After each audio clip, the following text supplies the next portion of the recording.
Moonbeam, welcome to the show. This is Encounters, the late night spiritual UFO talk show, the number one spiritual UFO talk show on social media. Welcome, everybody. You're watching the show. It's now 11:47. Better late than early. Better late than early. That's a good one. Welcome to our show. Hey, Jan R., good to see you. Rosie, Dane. Hey, Gary from Iowa, good to see you. Karen 82, welcome. It's a Friday night on Encounters, and we welcome everybody here to the show. Glad to have you with us. Wherever you are, welcome. TikTok is kind of weird lately, but we are going to do this. Everything is not clearly showing up the way it normally should, but we will do this here.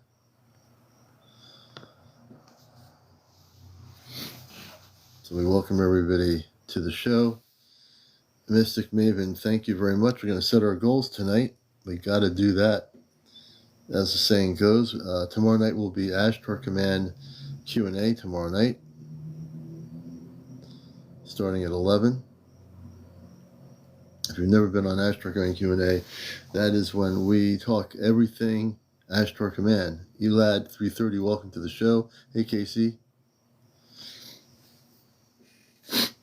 Okay. Sandra S., everyone coming in there. Lacey, everybody out there, welcome. Mimi, good evening. Welcome to you. TI74, Linda Waddle. Wherever you are now watching the number one spiritual UFO talk show on social media. Right here, Encounters. I'm a contactee from the 60s. All my contact has been positive. Tahar, thank you for being here. Welcome. Nikita, Joe, Lowe, everybody out there, wherever you are around the world, you're watching Encounters. This is, hey, Grasshopper. Adele, welcome to the show, Adele. If you're new to the show, you've heard about the show, now you're going to know why the show is what it is. Everything and anything possible can happen. It can happen on the show. Hey, Paranormal over there in the Philippines. Good to see you, brother. And we're glad to have everybody here. We're doing well. I hope you are too. Dennis, welcome. Everyone coming out to watch the show, wherever you are, take a seat. Our studios are big worldwide on the earth. There's room for everybody. Got plenty of room here. Now, if you're going to come here, find a place to relax, take a deep breath and relax, and enjoy the show for a few hours, because it's going to be a couple hours. We're going to be here for about 2 hours. Hey, Chad, good to see you, brother. J&M, welcome to the show. When it comes to all things interesting and cosmic, it will happen here. Disclosure, it will happen here. Interviews, we interview all kinds of people. I'm like 2 shows behind, and I'll be getting those shows over the weekend on my YouTube channel. If you want to watch past shows, Sassafras, good to see you. Ashtar Command Spaceship News is the channel to be on. Yes, if you want to watch past shows. Hey, Jared, good to see you. Sassafras, thank you for the gift. Jared, thank you for the gift.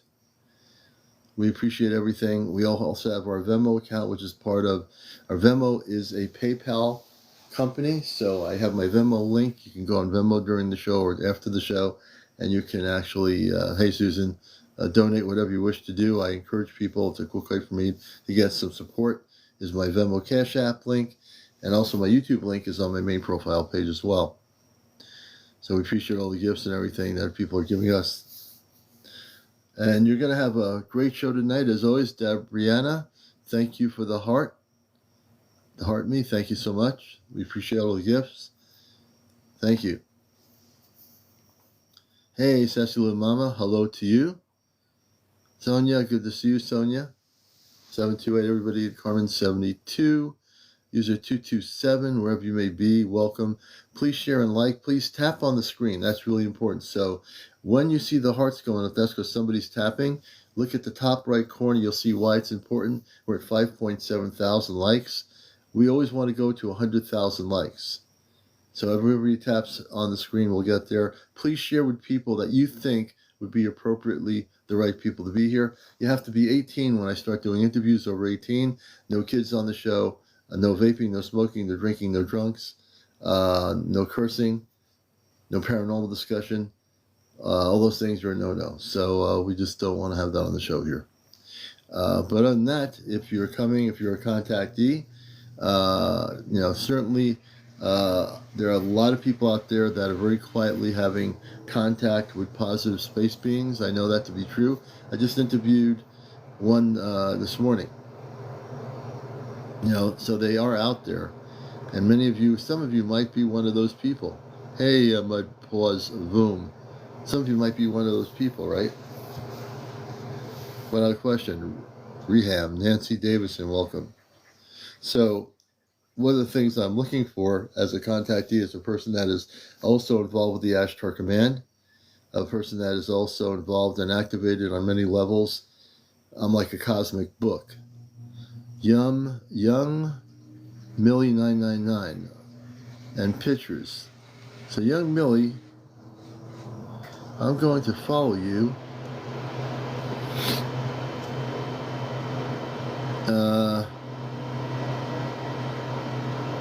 And we will be probably bringing you up in just a minute or two. Oh, okay. So, again, as long as you're over 18, assuming that you are, we bring you up. Thank you for the heart me. So, as long as you're over 18, no foul language, no drinking, no smoking, no vaping, no cursing. Like I said, nobody, no kids on the show.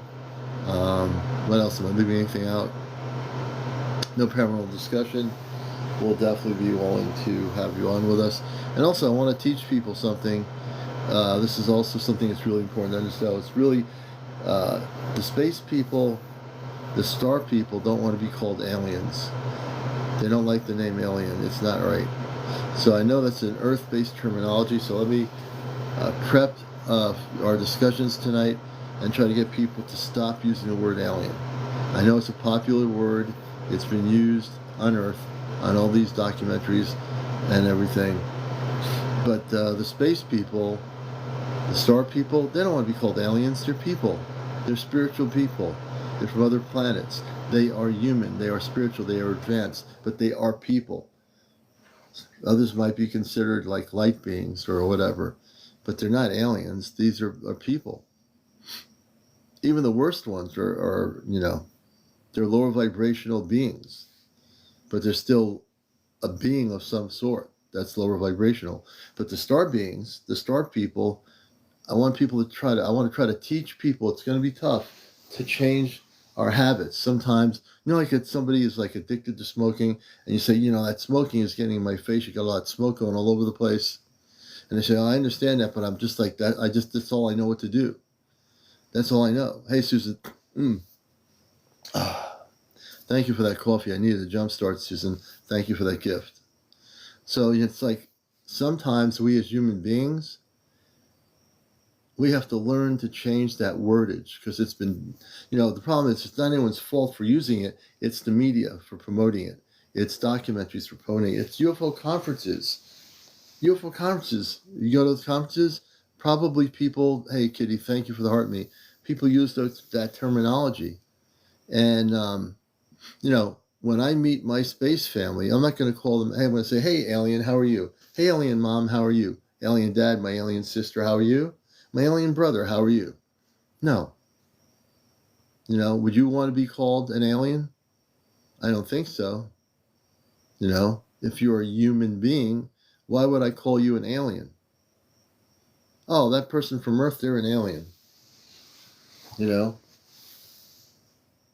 For some reason, I just had to say that because it's just in the whole community of the world of ufology, this word alien has got a hand. It's just, anything that is from another world, we call it alien, but they're not alien. There are intelligent life forms of beings, some of them lower vibrational beings. And then what I also would talk about is the spiritual beings of light, the star people. And the star people don't want to be called aliens. If you meet a star person, when direct contact happens, are you going to go up to that star person off the ship and say, It's about time you aliens got here. You know, you're so beautiful, you aliens. How come it took you so long to get here? We've been waiting for decades for you aliens to get here and help us out. They don't want to be called aliens. So I'm going to keep knocking that into people's heads to try to stop using it. Even when I interview people in a loving way, I'm going to say, don't use the word alien. There are no aliens. There are different levels of consciousness from beyond Earth. Some are lower vibrational consciousness, and many are higher vibrational consciousness. You see, I've been around this trip a long time. So, I know these words exist. When Valiant Thor came to Earth with the Victor 1 with Dr. Strange's, where he had contact with Dr. Strange's out in the desert in the 60s and 70s, Dr. Strange's didn't go to Valiant Thor and say, Valiant Thor, you're a Venusian alien. He didn't. He was a spiritual being, a human being. He had sisters and family that were with him off the ship, and he came here to help the planet. But Dr. Strange's would never call Valiant Thor an alien. So, there's some teachable moments. So it's going to take time. I'm going to really push the narrative. Do not use the word alien. It's to a space being who is human, who comes from another planet, who has a family with other people on their own planets. They don't call their members of their family on planet Zukra aliens. They're people. They might be Zirconians or whatever. But they're not aliens. We have to get over this whole thing with the alien bit. Other people just, hey, look, they feel comfortable with the word. I'm not here to control the world in the way they speak, but I'm here, at least on my show, to uplift the frequency to not call space people aliens. It's something simple enough to change. And I've done it before on my show. I said, if someone uses the word alien, I say, oh, there's no aliens. Just non-terrestrial beings, space people, space beings. So thank you for the heart me. We appreciate it. So sometimes you're going to see the commander on my show do what I'm doing right now. I'm a little bit amped up here. So I want to educate too, as well as listen to stories. I also have the ability to speak about these things because I have a background in this area for a long time. And we are going to do interviews, I guarantee it. Hey, Karen. Hey, James. We're going to have young Millie, or yes, it's young Millie, 999. We'll have her up in a minute. John, good to see you. Jordan, let's see here. I'm just reading up. Do you have a cold? Just an allergy. Just a little bit of an allergy tonight. With all the smoke, that smoke from the wildfires is now over Connecticut. Hey, Chesno Casey, I have pics taken while on an aircraft. I think it's Beth. Beth, we're going to follow you. Beth, if you change your setting to public, you only have 16 followers, Beth. Change your setting to public, and we'll have everybody follow you. But when you change it to public, then I'll post. Just tell us I have my setting to public, and you'll be my second guest. I have pictures taken while on an aircraft.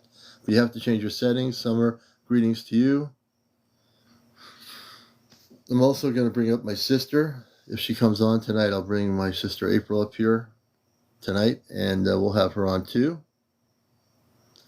And we'll definitely do that. Let me take a look. Casey, Space Cat Life. Let's see.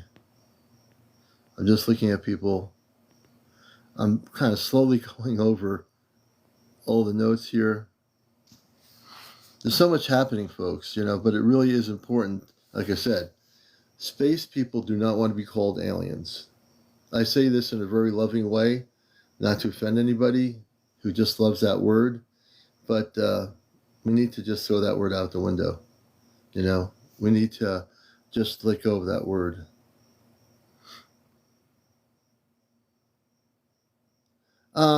It's not derogatory, but I wouldn't want to call you an alien.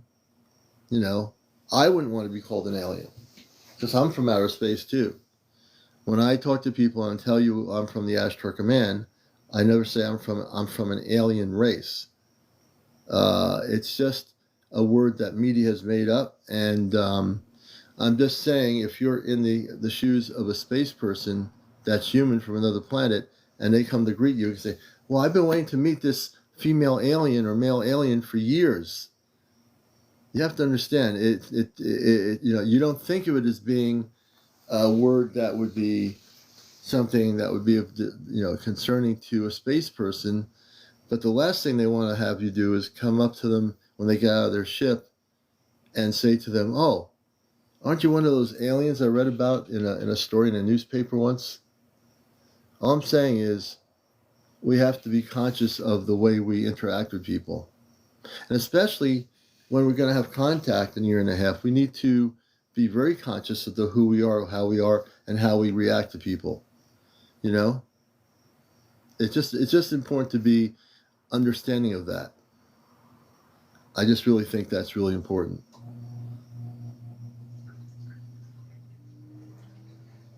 Let me see here. Who else? I'll stick to my Bible. You'll stick to your Bible. One of the things I teach people is get rid of all the books, all the Bibles, all the earth-based religions. It is disrespectful. Casey's right. It is disrespectful. From a human perspective, how would you not know it's disrespectful? You wouldn't know it because no one's calling you an alien. When you go to a restaurant with your family or friends, hey, it's good to see you, alien human being. Let's go and have a cup of coffee and some Italian food. Could you imagine if your friends and family, you got up and you go out to somewhere for coffee on a Sunday morning? Boy, I haven't seen you aliens in about 5 months. What, you move over to California? What? You call me? What do you mean you're calling me an alien? Now, if some people get upset with me for saying that you shouldn't say the word alien, I must have pushed a chord somewhere, But I'm going to push the chord because I'm not afraid to do it. We live in a culture on Earth, on these UFO shows, on these documentaries. They're the ones, the people in Hollywood. They're all guilty of promoting the word alien ever since I was able to know what that word is. There weren't many TV shows or TV stations, 4 or 5 channels in the 1960s. You didn't have cable, you didn't have all these different networks. Now you have all this stuff. There's a lot of great things you can learn, but the problem with Hollywood and with documentaries is the biggest word used is the word alien in our culture on Earth.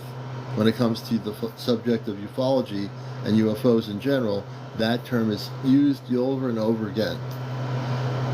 So I'm just pushing it, and I will continue to push it because it is time for us to grow up and not use the word alien anymore. Or it's time for us to grow up as human beings, and if we're going to be people that are going to make contact with space people, we have to be sensitive to how we treat the space people when they come here. Our population as a planet, and I will say this, is that we've been very insensitive to each other as billions and billions of human beings on the planet. If we were sensitive to each other, we wouldn't have wars in the world, we wouldn't have people bombing each other, we wouldn't have nuclear weapons, we wouldn't have all these things, we wouldn't have pollution, we wouldn't have people getting sick, because we don't have that sensitivity in our consciousness on our planet. That's why we're in the mess we're in, and we have been. So when we use the word alien, that is to me a way of disrespecting the space people, the good people that are here to help us. So when someone says, okay, Commander, when are the aliens coming to help us? There's no aliens. They don't exist.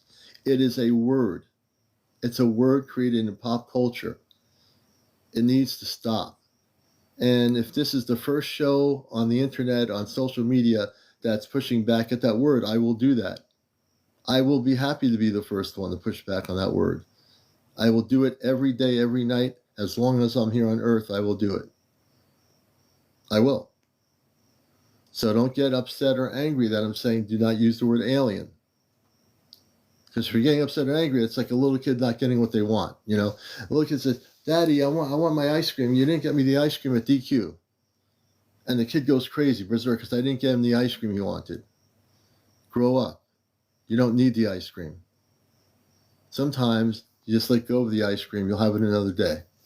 What I'm saying is, thank goodness most of my audience is mature enough, but there are people out there that are just totally into that conscious word. I'm just trying to educate people on my show in the whole totality of the subject that word is definitely disrespectful to space people. And if I had my space people, my family here in my room right now, and they were on the camera, they would not want to be called aliens. They're human beings that are very spiritual, loving people. They're not aliens. Because I have that connection, and I have two sisters and a brother and a father and a mother off planet, I don't want them to be called aliens when I meet them. When I meet them and I go on the ship, I don't want to call them aliens. I won't do it. They are people, spiritual, loving people, but they're not aliens. It's a pop culture thing. It's been overused in UFO books. It's been overused in documentaries. It is an unnecessary word. And again, it's a free will universe. There are people on YouTube and other places that are producing videos with that terminology. When they show pictures, they're saying, here's a picture of a alien. Okay? Aliens don't exist. We've created that word. Okay, I think I got my message out there. And now I say good evening, everybody. Let me take a look here. And we welcome everybody to the show. Sometimes the commander has something he has to say when I'm amped up like this. I'm going to say it. It doesn't matter what people think, but I will say it, and I don't take the words back that I said just now. I really mean everything I just said. Okay? So, welcome everybody to the show. Young Skywalker. Lily says they've been highly visible and beautiful. And now, let's see. We want to get to do some interviews here. Again, you have to be over 18. Yeah, Kaz Creative Days. They made the lie to confuse you. Yeah, the media always did that.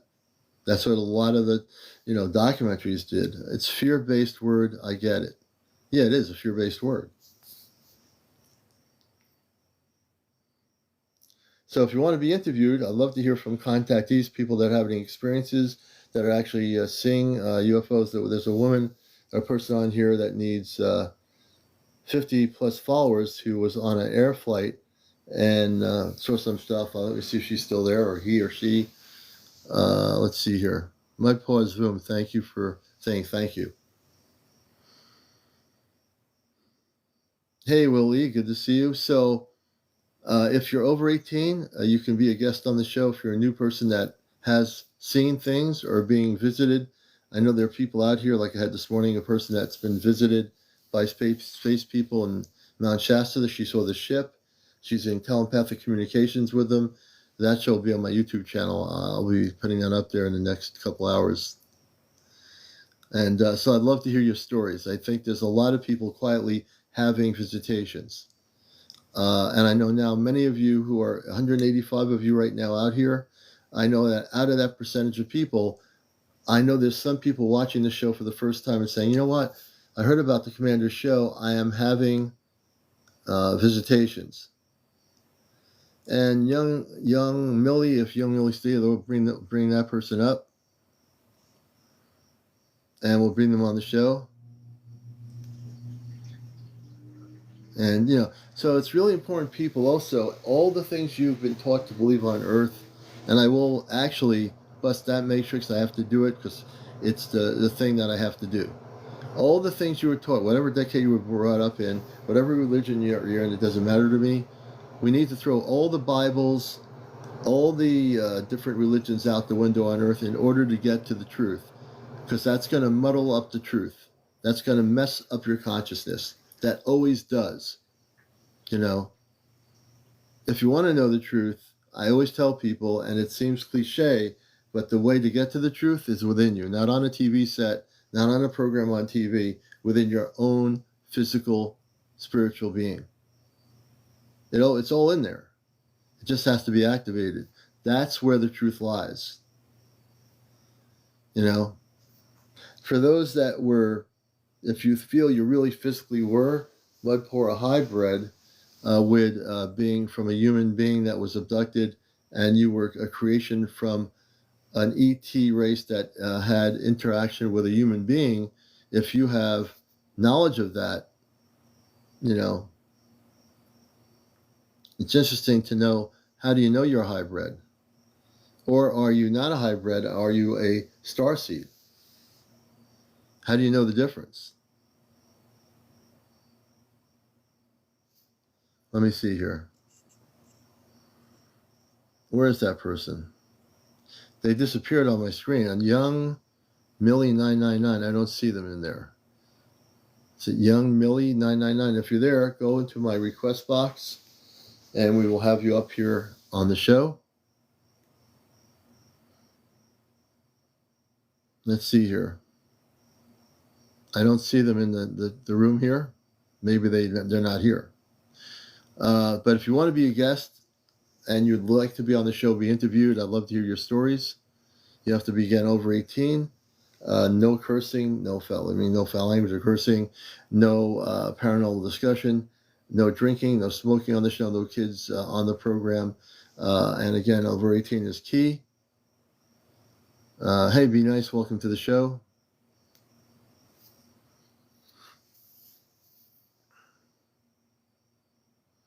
So, yeah.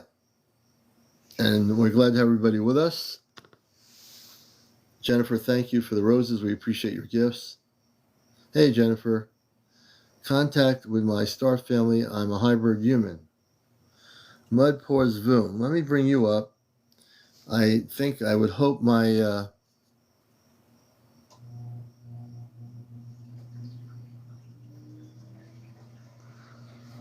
April, welcome to the show.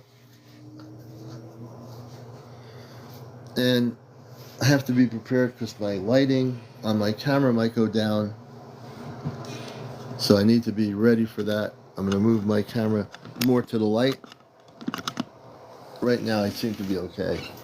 But I don't want to lose that light, and I might just do that.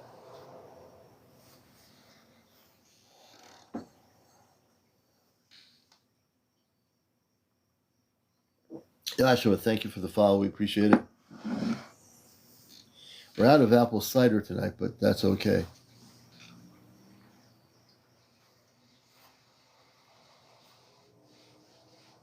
Bonnie, thank you for the tar hat, Bonnie. Thank you.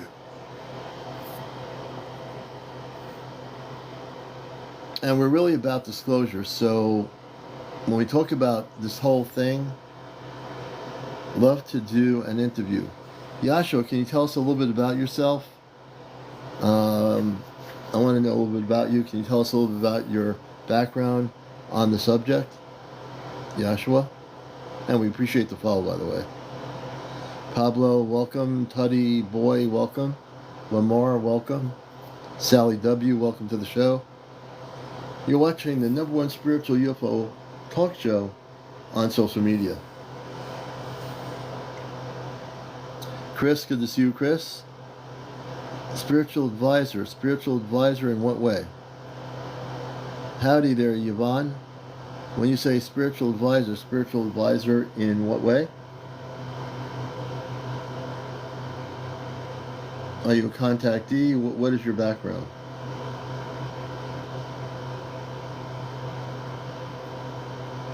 Hi, Diane. Hey, Chris.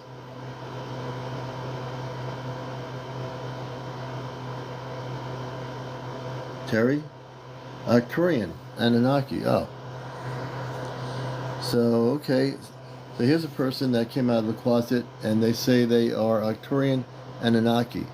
So let me also, just to get things straight about the Anunnaki, and for people that don't know who the Anunnaki are, the Anunnaki are very tall. They are human like we are. They have families like we do. And they're very beautiful beings of light.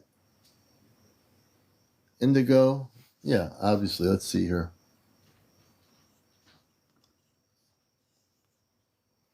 Oh, let's see what's going to happen here. Make sure you got the volume up. You got the light going here.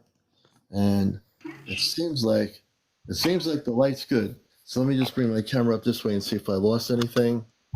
No, I didn't. I didn't lose anything. Hey, good evening, Yeshua. How you doing? Greetings. Thanks for having me. Yeah, very good. Can you go on camera? Are you able to do that or not? Yeah, I can go on camera. Yeah, just if you switch the camera on, that'd be great, and then we can get you on here. And everybody, welcome to the show. Hey, beautiful brother, good to see you. So tell us a little about. I'm glad you came out of the closet, and I myself came from Mars before coming here with the Ashtar Command. So I came out of the closet 21 years ago on my radio show. So I'm glad to have you with us, brother. Tell us a little about your background and how, as you were growing up too, how you ended up expanding your consciousness to know where you are right now as an adult. Oh yeah. So all my life I kind of knew I was different. But like when I turned 33, I went through I ascended. So I was going through my spiritual awakening, at first, and then 2021, that's when I ascended, and that's when I went to heaven. So when I kind of went to heaven, that's when they told me who I was and they sent me back. So when I came back, that's when I pretty much unlocked my gifts, talents, and abilities and things that was inside of me. My light codes, able to go into my Akashic records and to connect with my higher self and connect with my star family and stuff like that. Now, when you say you went to heaven, I always listen to everything my guests say. I catch every word. I don't want to miss a word for my viewers. So I think it's interesting. Now, when you say you went to heaven, something happened to you physically that you almost didn't come back. What happened to you? So when I ascended, so I was I was going through a lot of stuff like my dark night of the soul and things like that, and Yeah. I got you. that whole process, and I Yeah. really didn't know what was going on at the time. So I kind of like cried out and was like, why am I going through all this stuff? Right. And when I cried out, that's when I had that outer body experience, and that's when I ascended.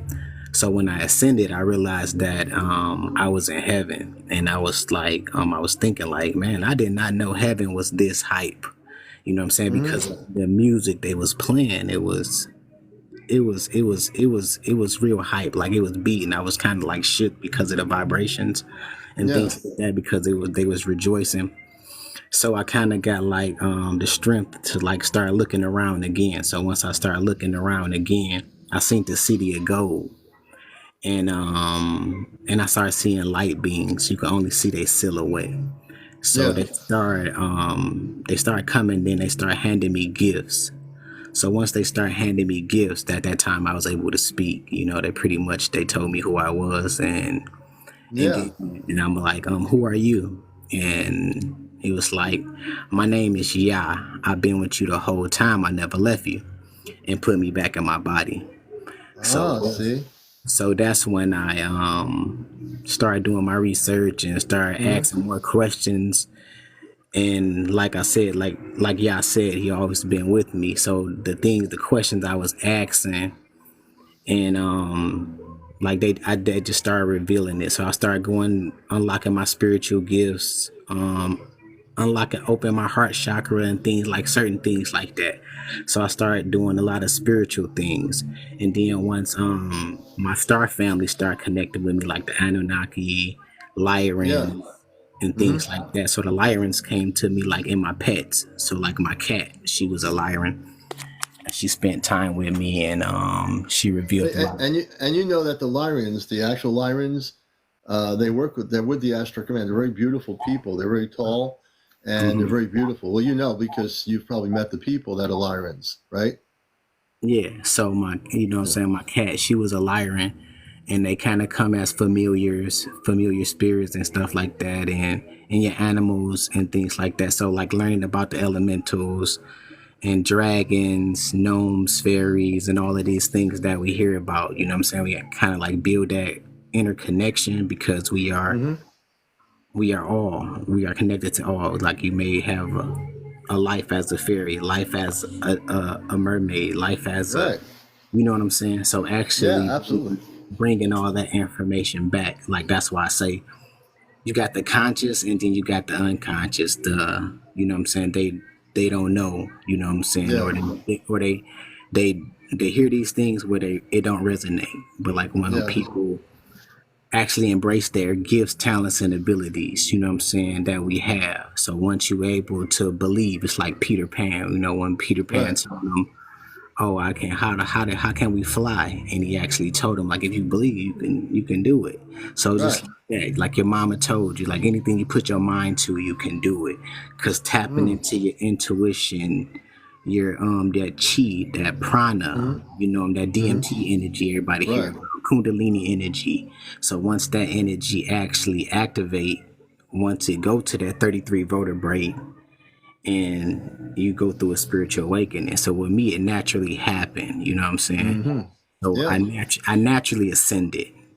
So once I came back, that's when I like, oh, that's why they say it's nothing new under the sun. When you learn about Right. Buddhism, Right. Gnosticism, Right. I'll teach you how to go within. So like we hear about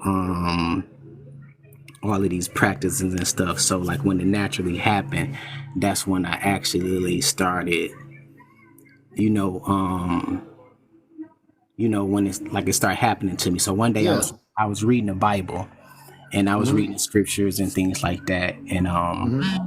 I heard footsteps running through the house. But at this time I was at home alone, so Yeah. like I heard so I kind of like stopped and was like, then my wife had called on the phone and I was just like, okay, let me stop, let me go out and handle this, like, you know what I'm saying. I put the phone down, and then when I put the phone down, I just started walking around the house. And when I Yeah. started walking around the house, I didn't see anybody, but I felt the calm spirit just was like letting me know that everything was okay. You know what I'm saying? Right. It's okay. And then, so I kind of calmed down and just continued to went back in the room and Mm-hmm. started reading again. But when Yeah. went outside, I kind of seen Mm-hmm. crop circles in the grass. So I Yeah. kind of seen the crop circles.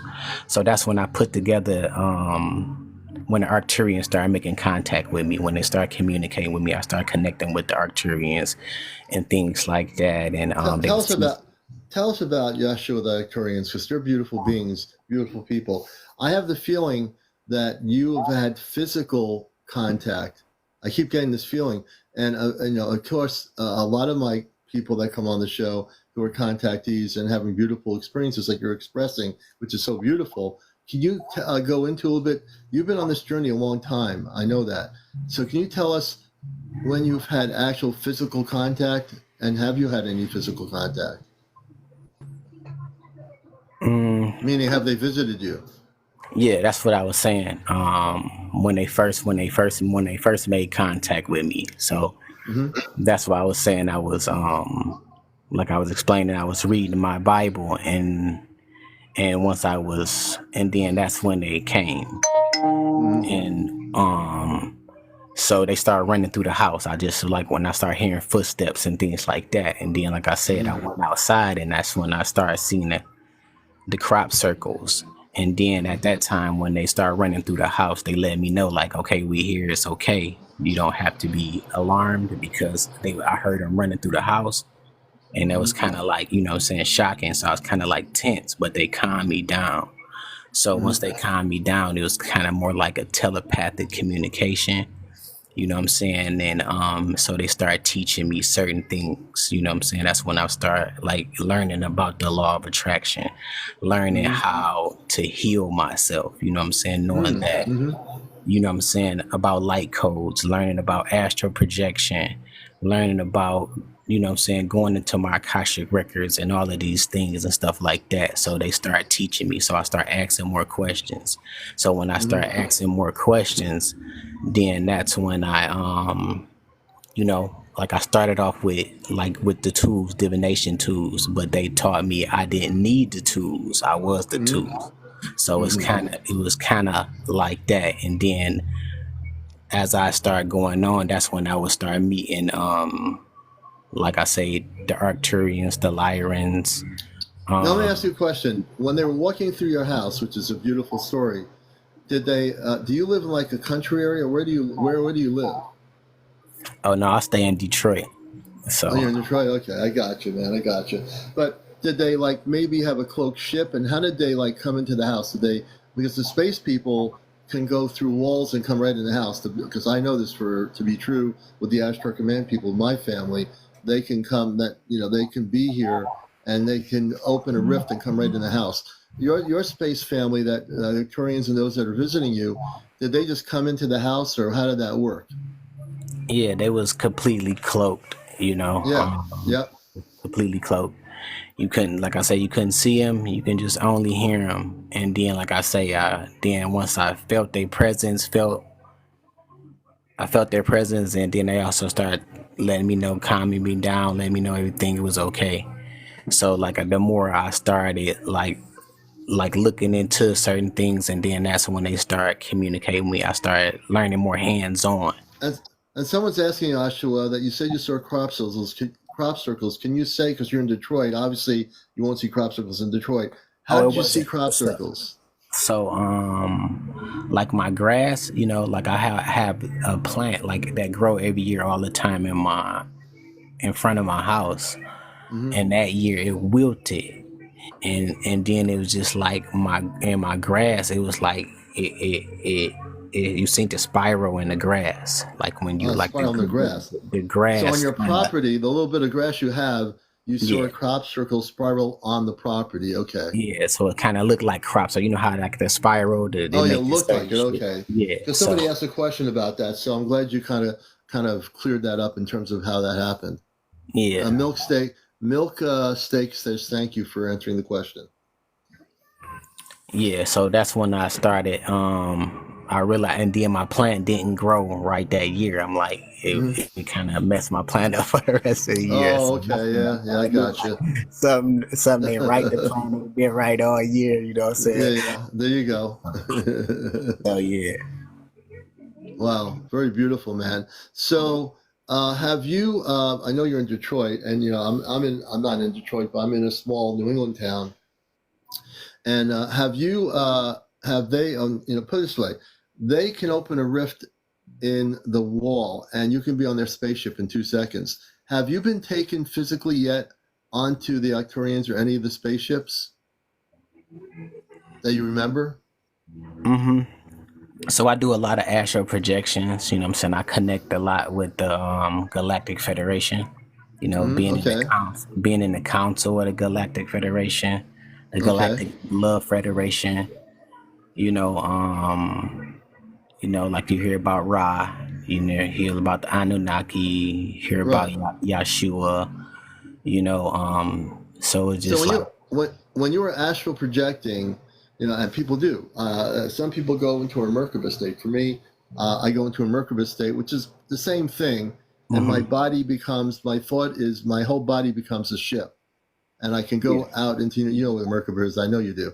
So your mhm, astral projection is the same thing as a Merkaba. You leave your body physically, your body's safe. Then you come back from space to wherever you've gone, back in your body, and you've traveled. So when you travel in your astral projected state, have you traveled onto a physical spaceship of, let's say, the Arcturians? yeah. Like I say, I'm a high ranked in the Galactic Federation. So Mm-hmm. I go a lot of places in the cosmos. Mm-hmm. Mm-hmm. Interesting. So Interesting. yeah. So when it Yeah. comes to like when it going on to the mothership, you know what I'm saying? So yeah, Right. not too many Interesting. people get to enter the. Right. You have to be at that conscious, right? Yeshua, like for me, I was a contactee since I was a kid in the 60s. Before I was a teenager, I went upstairs. I told this story for a lot of you who don't know it. I went upstairs after dinner. I lived in Long Island, and I was in a cul-de-sac in a suburban neighborhood. For whatever reason, I don't even understand why. I went upstairs, Joshua, and I went upstairs on the second level of the house and past my bedroom into my brother's room, opened the window, opened the wood blinds. There was a flying saucer hovering like right above the cul-de-sac of the court, and there were spacemen and women in light blue outfits looking right at me, and they were very telepathic. The only thing I remember is looking at them, and they sent me like this radiant energy through my body was pure love. That's when I was a kid.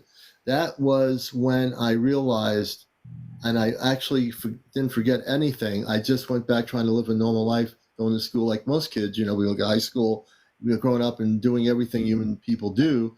But as I got older, I had so many sightings, hundreds of spaceships, and they never let me forget who they were. And even to this day, I thank God for that experience, because that was my epiphany of the fact that I didn't come from Earth. I knew I came from Mars. As I got older, I knew a lot of things. I started, activating my body, my consciousness, just like you. We all have an activation period. And isn't it beautiful, Ashel, when you can realize you come from a council, you come from off planet, you're not merely this person physically that I see as a human being. You can walk down the street and people say, oh, that's another human being. But you know yourself that you're much more than just a conscious 3D human being. You're not a 3D human being. You're here on a mission to Earth, right? Yep. And then I also had to realize that some people can see who I am and some people can't. So it's no reason for me to go around and boast and brag and tell people who I am. It's kind of like that vibration, Right. that vibrate on your same etheric level, your heart chakra, that heart frequency. So that vibrate on that frequency. So it's kind of like that magnetic pull. You know what I'm saying? So you kind of finding your tribe, your families, Right.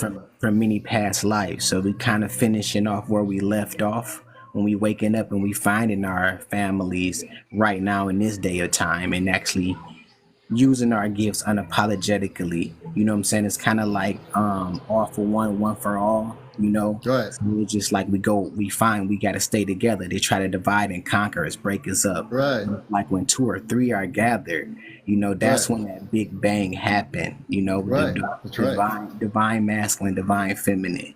So when you get 100 people knowing who they are, and then that's really be that big bang and the activation.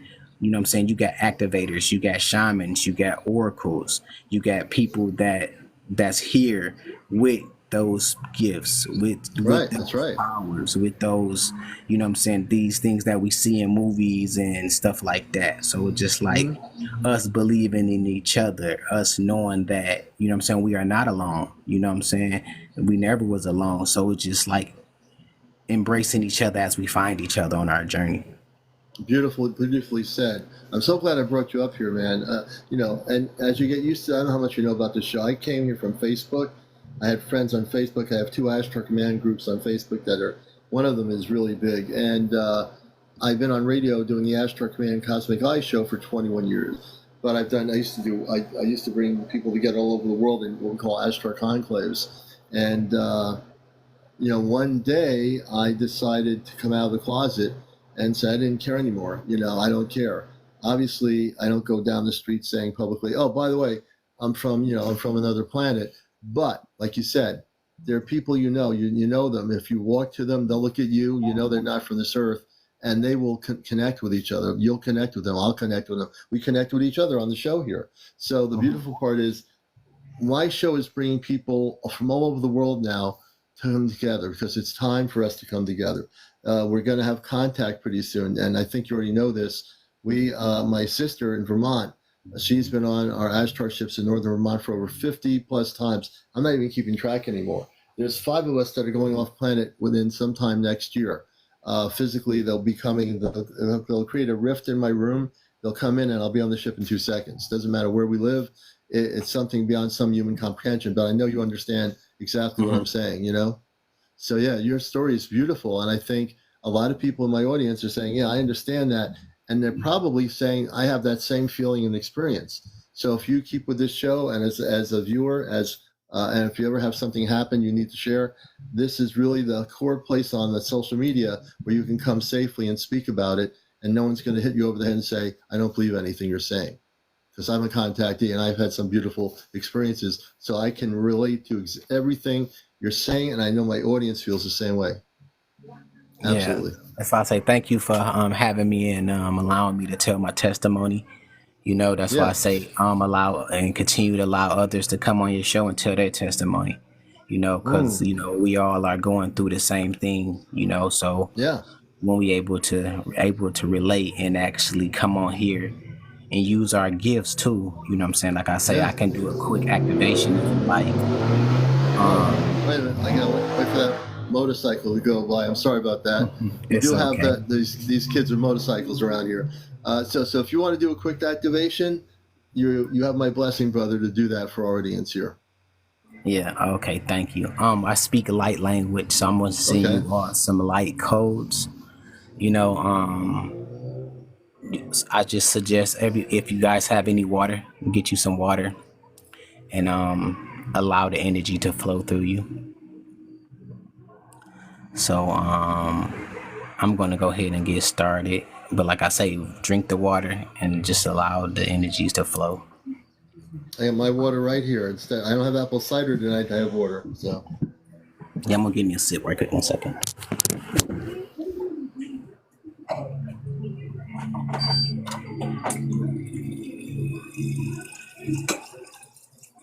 you're watching Encounters, the late night spiritual UFO talk show, and we are the #1 UFO talk show spiritually on social media. And Yeshua is our guest, a beautiful guest, and he's going to do something for all of our audience, and we appreciate that.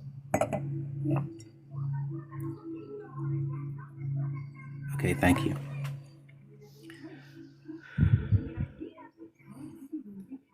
So I'm gonna ground you all first, so you can breathe through your nose.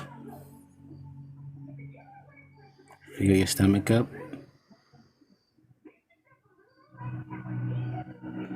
Blow out through your mouth. And we're gonna do this 2 more times. But as you're doing this, I want you guys to visualize you connecting to the earth core. Some say the crystalline grid, Mother Gaia, the center of the earth. Visualize roots coming down, rooting down. Also visualize a beam coming from the sky, connecting to your crown, your throat chakra, and your heart, down to your solar plexus, down to your sacral, all the way to your root.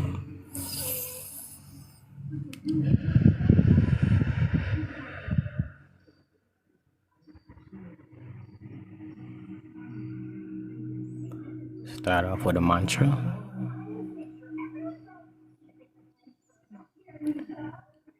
Anu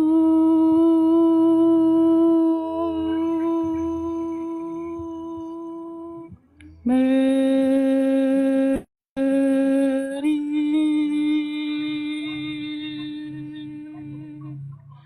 Yam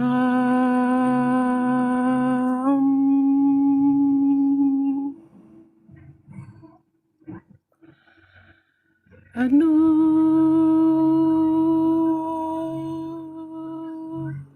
Mary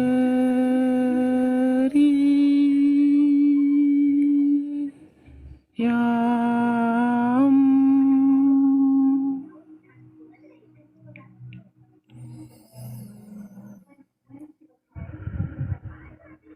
Anu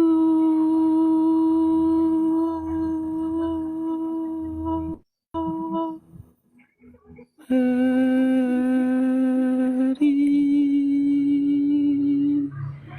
Yam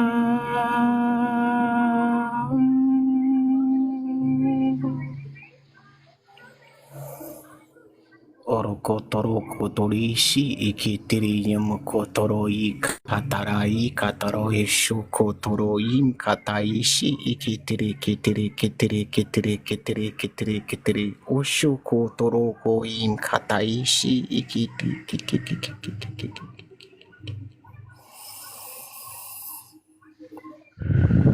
otoishim kotoroi kataishi ikitirium toi kataraishi. Taking out things that no longer serve you. Otoroin kataishi ikitirum yokotoroin kataishi ikitiri kitiri kitiri kitiri kitiri kitiri kitiri kitiri kitiri. Umshu. Filling you back up with golden rays of light. Osho toroyum kotoroi kataishi ikotoroyum kotoroi katara kataraishi ikitrium kotoi kataishi ikitri kitri kitri kitri kitri kitri kitri kitri kitri kitri kitri kitri.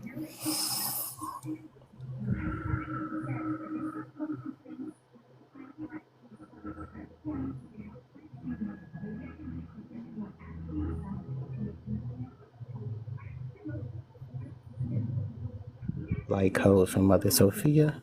Otoro kotoro katara katara tato kotoro kotoro I katara katara yatoyo kotoro I katara katara ishum koto I kata otoro koto toto koto ishitari katara kotoro kotoro I katara ishikitiri kotoro kotoro kotoro kotoro mushu koti yakata ishu toro kotori yashatarayu no itaishi motoro ishakatarishu unkotoro kotoro ishin kataishi unkotoro in kataraishi ikitiri kitiri kitiri.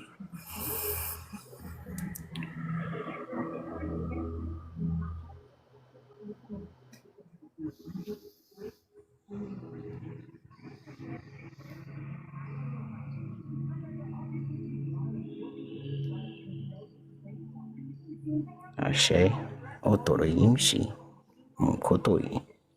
Take your time. Come back from your meditation, grounding you. Otorumi kotoishi itiri kitirimi kotoishi toi tatakatarishi.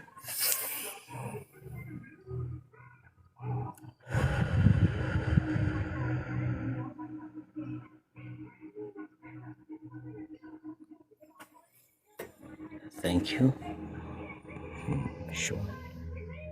Thank you, Yah. Otoishi otori. Thank you, Yeshua. Otoishi okotoi. Ashe.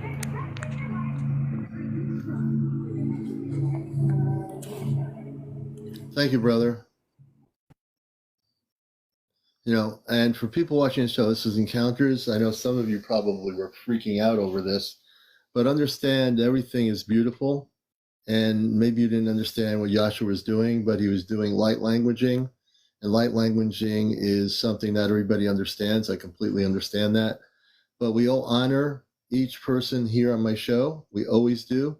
My show is that way. You never know what to expect. And Yeshua is a beautiful, beautiful soul that remembers where he comes from. So not many of us know how to speak in those tongues, but I understand exactly what that languaging is. And we thank you so much, brother, for a lot of people were definitely tuned into it. Some people were a little bit freaked out by it and probably don't understand it. But that's where you kind of learn things. If you don't let your mind get interfere with your spirit will understand it. Your mind says, wait a minute, but your inner self will always understand the truth of that nature. So I thank you, brother, because he just disappeared. Okay. Yashua, thank you for being here. I don't know what happened to Yashua. Maybe he just disappeared, man. But he's gone.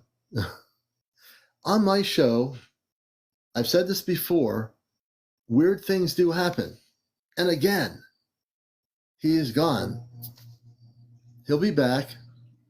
Maybe he's going off planet. I don't know. Yashua, are you in the room? Oh, hey, Yashua, you're there somewhere. I see his back. It shows his little icon there. I want to thank Yashua for being here. This is Encounters, a show where anything can possibly happen, and just did. Yashua's back. He probably, no, he don't. Joshua's here. It was probably his phone. Something happened. Thank you, Yashua, for what you did tonight and sharing your story. And we're going to see who, again, if you're going to be interviewed, thank you, Yashua. He's in the room. He's the stars and the Yashua. Thank you, brother. I want to, just thank everyone for being here. And this is because I'm host of the show, I'm in control of the show. Thank God I am in control of my show. If I listened to everybody who tells me what to do, I wouldn't have a show anymore. So one of the things I do is I never listen to what anybody tells me to do. I'm here to bust the matrix. You know what I mean? So again, you have to be over 18. No foul language, no cursing, no drinking, no vaping, none of that stuff on the show. Also, we get into no paranormal discussion, and we get into everything in the intergalactic cosmic area. All right. And so, so I just want to thank, oh, wait a minute. I got to do something here. What's going on? Okay. Did I not do it? Thank God. Thank you. Yeah, I just had the TikTok verification thing to make sure I was who I was. They do this once in a while. It's like a little puzzle thing, and if I don't answer it right, I'd be in trouble. So all I have to do is match up the puzzle. It's a ridiculous thing, but I have to do it. So welcome to the show, everybody. And let's see here. Again, if you are having visitations, Ashley Bashley, we'll bring you up, Ashley Bashley. And we'll try to see what's happening. Ashley Bashley's been a friend of the show. She's gone on with us before. She had her friend from NASA on the other night, which I thought was phenomenal. Just before. Ashley Bashley, welcome back. Hi, how are you doing? Good. I really loved your friend coming on the other night. That was great. He's excited. Him and I went live the other night and started discussing a lot of stuff, and it was an interesting conversation because I told him about a dream that I had. I don't really think it was a dream because I started talking to another listener of your show named Ashley that had a friend basically that coincided with one of the stories that Damani was talking about on your podcast about some planet that's supposed to be coming in alignment, and then the conversation went from talking about that to how the aurora borealis isn't supposed to be shown all throughout the United States. This is coming from him. I've been texting him saying if he wants to go live again, just kind of waiting for him to respond. But and Amani, also with him, I think what we left off with is now that he's been on the show, he feels probably comfortable on my show. He has people on the inside that he knows that also want disclosure, that are in other levels of top secret clearance. And I think he's going to get people that are going to be with him quietly giving him information to share with the show. Do you get that feeling? He definitely is. He's really open to that, and he's very knowledgeable, and he always teaches me some things that I wasn't aware of, but I'm waiting for him to respond so we can go on. But I wanted to ask you about a dream that I can't quite figure out if it was a dream or a memory that I had, like regarding like something that happened to me before I was born on Earth, because I don't quite understand it because I've been meditating more, and this dream always confused me because the only way to explain it is I'm literally just waiting for him to respond. And before we get into that, my friend Ashley, there's different Ashleys on here, but Ashley Bashley is who we're talking about, not Ashley, my friend Ashley, which is a different Ashley, not to get people confused. There's so many different Ashleys. Ashley Bashley is the one, but not Ashley. Ashley knows who she is, and she's also a friend of the show. So the woman that I was talking to with Damani said she listens to your podcast every single night that you have it, and she's very intelligent, and she's probably going to be more interested in going on live with Damani, and I could probably talk to him about getting him his own TikTok so he can end up going live with you just in general. Yeah, if you can get him to get up to... If he does that, that'll be good, and we'd be happy to have him from NASA on the show as he gets more information from people on the inside that he works with. I think that'll be incredibly important, you know? Yeah, because he's really knowledgeable about things, and it's interesting how we end up, when we have these conversations, that we'll have these weird synchronicities on something that I've dreamt of or had. Damani's calling right now, so I'm going to put it on speaker and let him know that. Okay.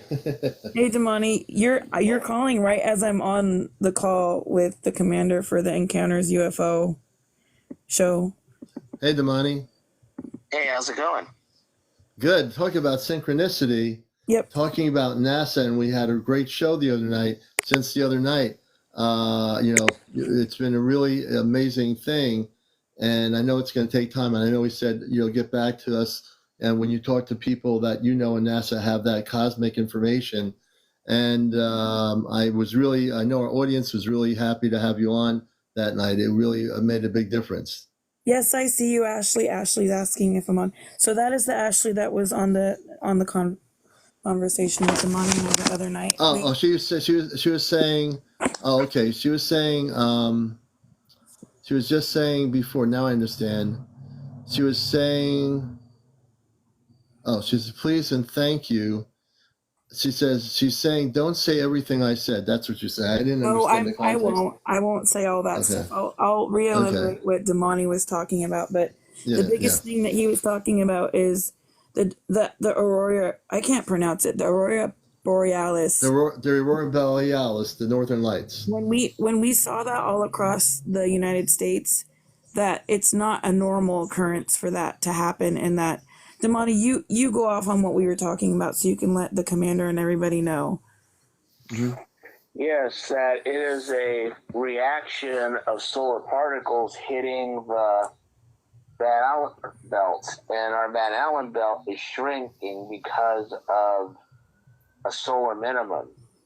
And we're also having a reaction with another body that's coming in because it's also shooting particles toward us as well. And so we're seeing the reaction coming in. Our Van Allen belt is like a big beach ball.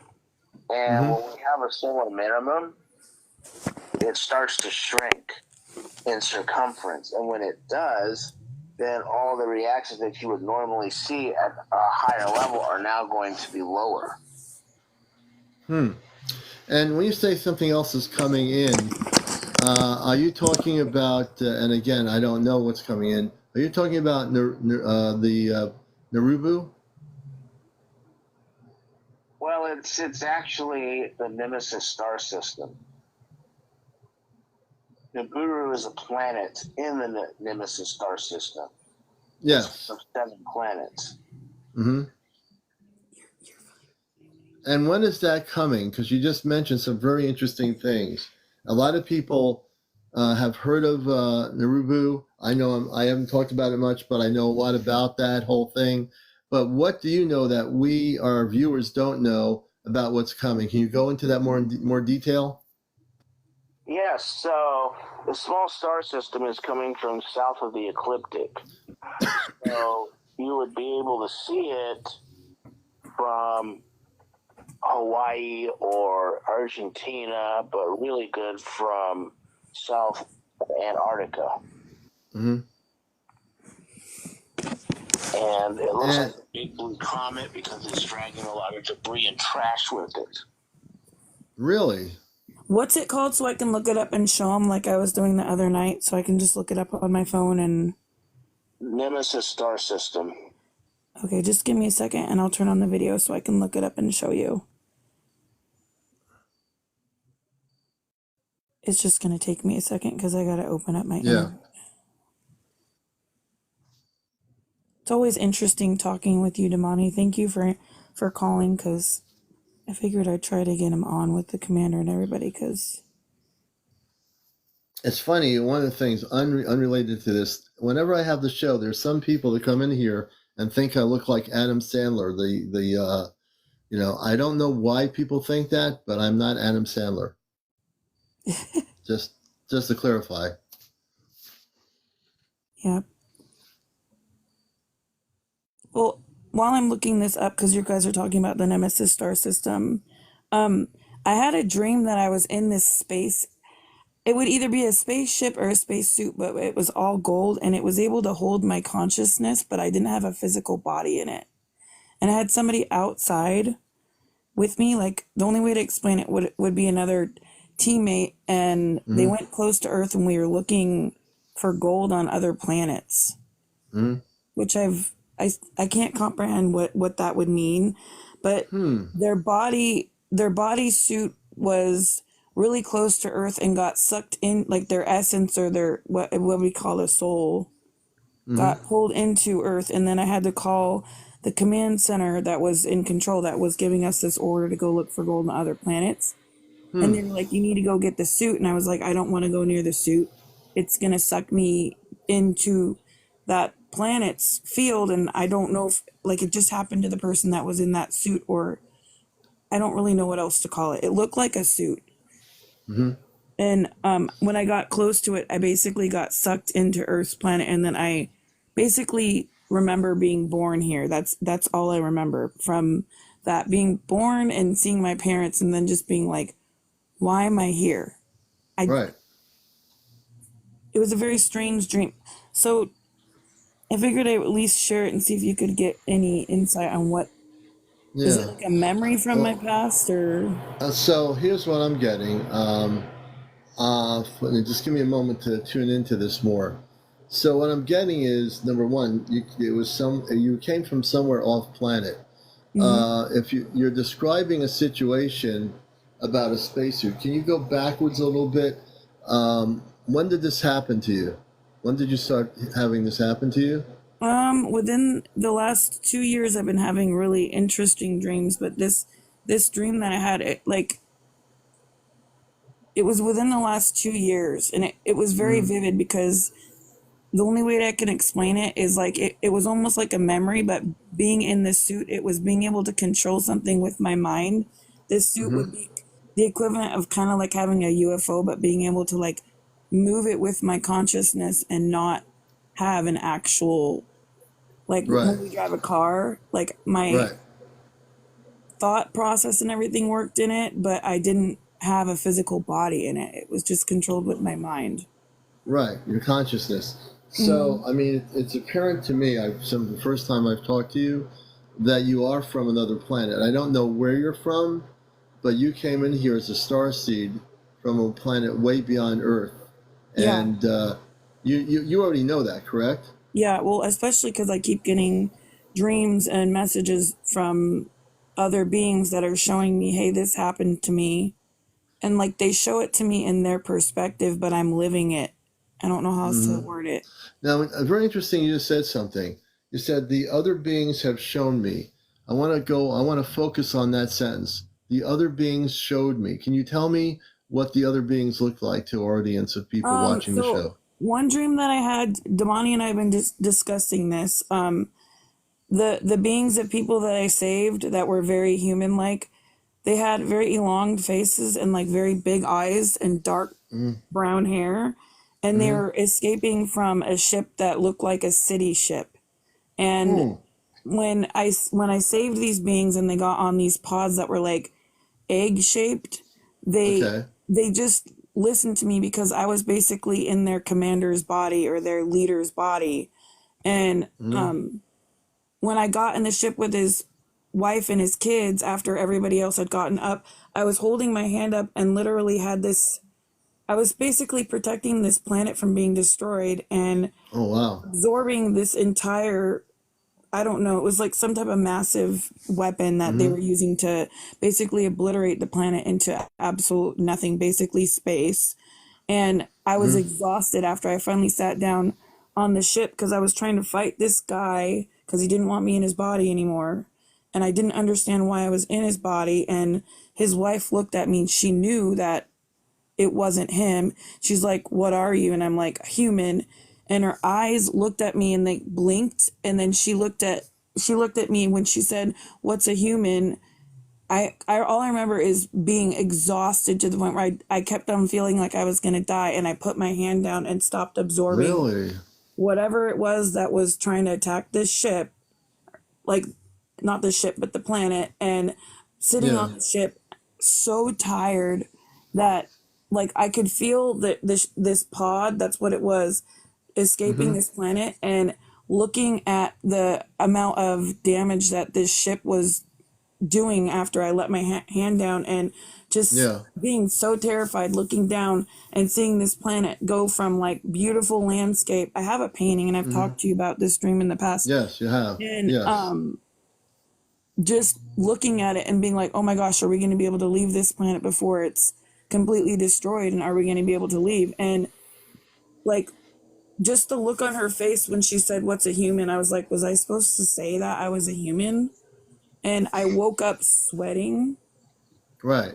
So let me explain. So let's get into that a little bit for viewers watching this. Very interesting. And I always say the cosmic dream is a reality that the human mind doesn't understand it, but you physically were in another place in another situation. So the planet that was trying to be destroyed by negative beings, when you were on a ship in that person's body as a human, however that works on that level, his wife knew that you, when you said you're in what is a human, were they the good people that you were working with to try to stop the blowing up of that planet? Yeah, like Okay. it's like whatever that was in control that sent me to that planet to help these beings was like telling me, hey, your mission on this planet right now is to save these beings. And the way that happened is I was looking up in the sky and I saw this, instead of like where we have the moon, it was like this Saturn like structure that was up in the sky. And I remember thinking, where am I? This is not Earth. And I automatically just started thinking with my human logic, why is there a planet in the sky that looks like that's where our moon would be? And then automatically I started getting this information of, you are supposed to be doing something right now. I know that you have your human consciousness, but you have to focus on what your mission is. And I was just standing there like, okay. And then I just started doing it and started being guided towards this giant structure. Let me go get my painting because I'm trying to get my camera to work. Oh, yeah, we'd love to see you. You would definitely love to see you painting. And Damani's on too. I just looked up the star system that you told me to look up, Damani, but I got to get my camera working. So just a second. Okay, that'd be great. And you're watching Encounters. I'm the host of the show. Damani is with us from NASA. And just to let people know, the reason why I'm the host of the show, because I am the host of the show. So one of the things you'll learn quickly with the commander is, because I'm the host of the show, I don't care what anybody says or thinks, because I run the show, and that's a good thing. If I didn't run the show, we'd have chaos. No, we wouldn't, because I run the show. So welcome to the show. And again, if you've been watching me since the beginning in 2023, I do what I do, and I'm not here to say, oh, person left because they didn't like what I was doing. I have to change what I'm doing. I don't change what I'm doing. I do what I do. And if you're here and you stay long enough, you're going to see that it will wake you up into larger levels of understanding about the whole subject. So welcome to the show, a show that's out of this world, Encounters. My guest is Damani and Ashley Bashley. Damani is with NASA, and he's with his good friend Ashley Bashley. And you're all with Encounters. So welcome. Okay, Ashley Bashley, if you can figure out that camera, you can show that painting. Yet? I think I finally just got to save it. There you go. You got it. Now we're talking. Here we go. So this is just the little bit of the painting that I started, because this is what it looked like from my perspective. But of course, it's smaller because it's a painting. Yeah. Like, this was up in the sky, and like it even had like these kind of things, which I don't know if it was like some type of solar protection or like a grid to make it so that it was a way for me to astrally be there in some way. Like, that's what this represents, and that's why I painted it. But the trees had a lot of earth, like, it looked a lot like Earth, but the skies, like I've told Damani when we were talking, were like reddish and blue. Yeah. And then so this painting, so Ashley, this painting is your memory of the planet that this other planet is, and the objects in the sky. So were you physically on the ground level of the planet when you went there? Yeah, I was physically there, like to the point where I could smell and feel everything, to the point. Wow. When I put my hand up on this panel, I even painted it. Like, you see this square right here? Yeah. Like, when I walked up to this square, it was hidden, but I could see this. And I went up and like put my hand up on a panel. And when I went and did this with my hand, and this tattoo is on my hand for a reason. This is the hand that I used, that I was absorbing all that stuff with. And it was weird because my hand had 6 fingers. It didn't have 5 fingers. It had 6. Oh, really? But when I put my hand on the panel, it glowed with my human handprint and was blue. Really? Interesting. So I was like, yeah. It was very interesting. And that's just the first dream that I had. Those beings looked like very similar to human, but this bigger eyes and elongated faces. Damani told me to look up. What'd you tell me to look up, Damani, about it? Like, masks? Yeah, African tribal masks. And how tall were the space people that you were with when you went out of your body to this to the ship and to this other location? I would say they were pretty tall, because like standing next to the tree and standing next to the building, they were probably about 10, 12 feet tall. Yeah, that's pretty tall. And that that would be kind of par for the course, folks. That a lot of the space people are either 7 to 8 feet tall or up to 10 feet tall. That would be absolutely correct. And they were really nice. And one of the things that I noticed is like they didn't have any anger or sadness or anything about them. Like they were very peaceful. Yeah.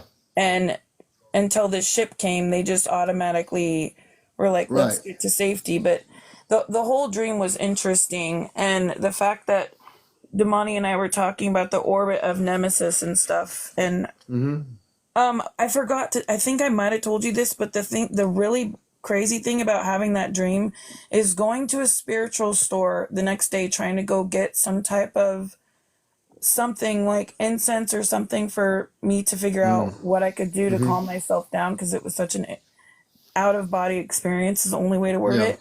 And having someone come up saying, I'm your ascended master. What did you do on the astral plane? You changed the history of Earth. And I was like, I don't know what is happening right now. And when you go through something like that spiritually, and I don't really know how to word it. It was an interesting experience because... So let me ask you, the negative ETs that were attacking this planet, do you know anything about them? You were there with the positive people. See who was attacking the planet? This teeny tiny thing that's supposed to represent the ship. It's because I haven't really added details to it. But Damani explained. Damani, you'd have to help me explain it, because he was talking about a ship that looks like a city ship, and the way that he explained it to me kind of helped me understand how to draw it a little bit better, because it was coming from such a distance, and I was more focused on saving these beings than anything else. When I got that mission, that's what I was trying to do. So I wasn't really focused too much on the ship, not to mention I had my hand up trying to absorb whatever weapon that they were using to try to destroy the planet. And it was such a beautiful planet to be destroyed the way that it was destroyed. So these beings destroyed the planet, correct? Yeah, and the only way to explain it to you, like this substance that came out that was destroying it was it was worse than like a nuke. That's the only way to explain it. It's like it's like the substance came out and dropped in it. The way I could explain it is if you've ever played with GAC as a kid, which is like that liquidy, gluish like substance. It came out very slow like that, but once it like touched the tree, like this right here, which was representing the ship, once this came down and like hit the tree, it just like turned it into a black hole, and then it just went and then everything just started getting sucked into space. Like it just was becoming space matter again. And when it destroyed the planet, were there people living on the planet that were also destroyed from that? No, these beings were the only beings that were on this planet. When you say beings, I want to be clear. So the planet, which this is a drawing of the planet that you saw, it sustained life, correct? Yeah, like it had water, and it had mountains, and it had trees, and it had a lot of things similar to Earth. It just wasn't Earth. And it had a lot of weird like vortex, like kind of like the way that the Aurora Borealis looks. It had like the lights, the way that it hit the planet kind of looked like that. But the planet itself, what I'm trying to get at is that it had a breathable atmosphere. It looked like a beautiful place. Yeah. There were beings living on the planet, correct? Yep. So when the planet was destroyed, that's what I'm trying to say, the negative ETs destroyed this beautiful planet, correct? Yeah. So there were people living on the planet. Yep. And they were destroyed too, correct? Yeah. That's terrible. Yeah, and Damani, can you remind me what we were saying? Because you said that there was a planet in between another planet that's like the one that I was explaining that you said was destroyed. Yes, between Mars and Jupiter, there was another planet. Do you know what it's called? Damani, Maldek you're talking about, correct? Yeah. I know about Maldek. It was a very advanced civilization. Tell us what you know as a NASA person about Maldek. Well, in theory, NASA is kind of also divided on it. There is talk that there was a planet there, but they're saying that there's not enough asteroid evidence to show that a planet of any substantial size would have been there because there's not enough asteroids in the belt.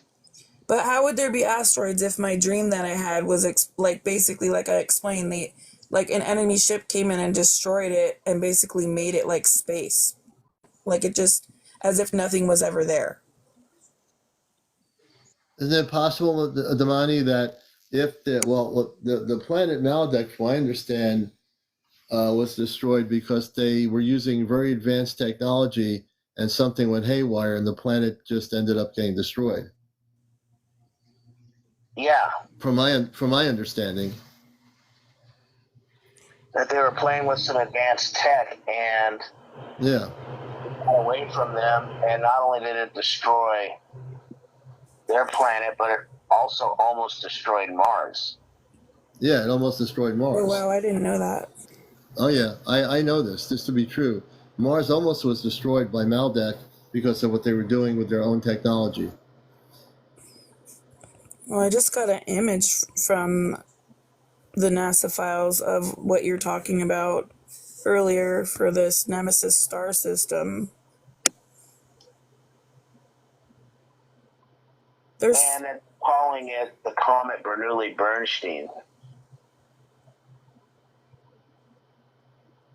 There's a lot of images on it. It's talking about diagrams, Nemesis by, I can't pronounce it. It says CmdrAleon. Like, from a scientific, explanation, what do you think's going to happen when this get closer to Earth? Well, when I talk about Narubu, which I studied many years ago when they're in the inner early parts of the internet, which was there, I knew a gentleman in Texas who was taking pictures of Narubu, and he sent me the pictures. This is before there was TikTok and Facebook. I don't know how I met him. I met him through the internet somehow, and he would show me these pictures from Texas of Narubu. And after all these years of studying Narubu, some people call it Planet X, Narubu. Narubu is some people think it's a huge spaceship, and other people see it as a huge planet. And if there are people around the world who are taking pictures that are actually capturing this planet Narubu, I'm not talking about AI generated or CGI photos. I've seen those. Yeah. But there's actual real pictures of Narubu, and it does exist. Timani, do you know anybody in NASA that is aware of Narubu?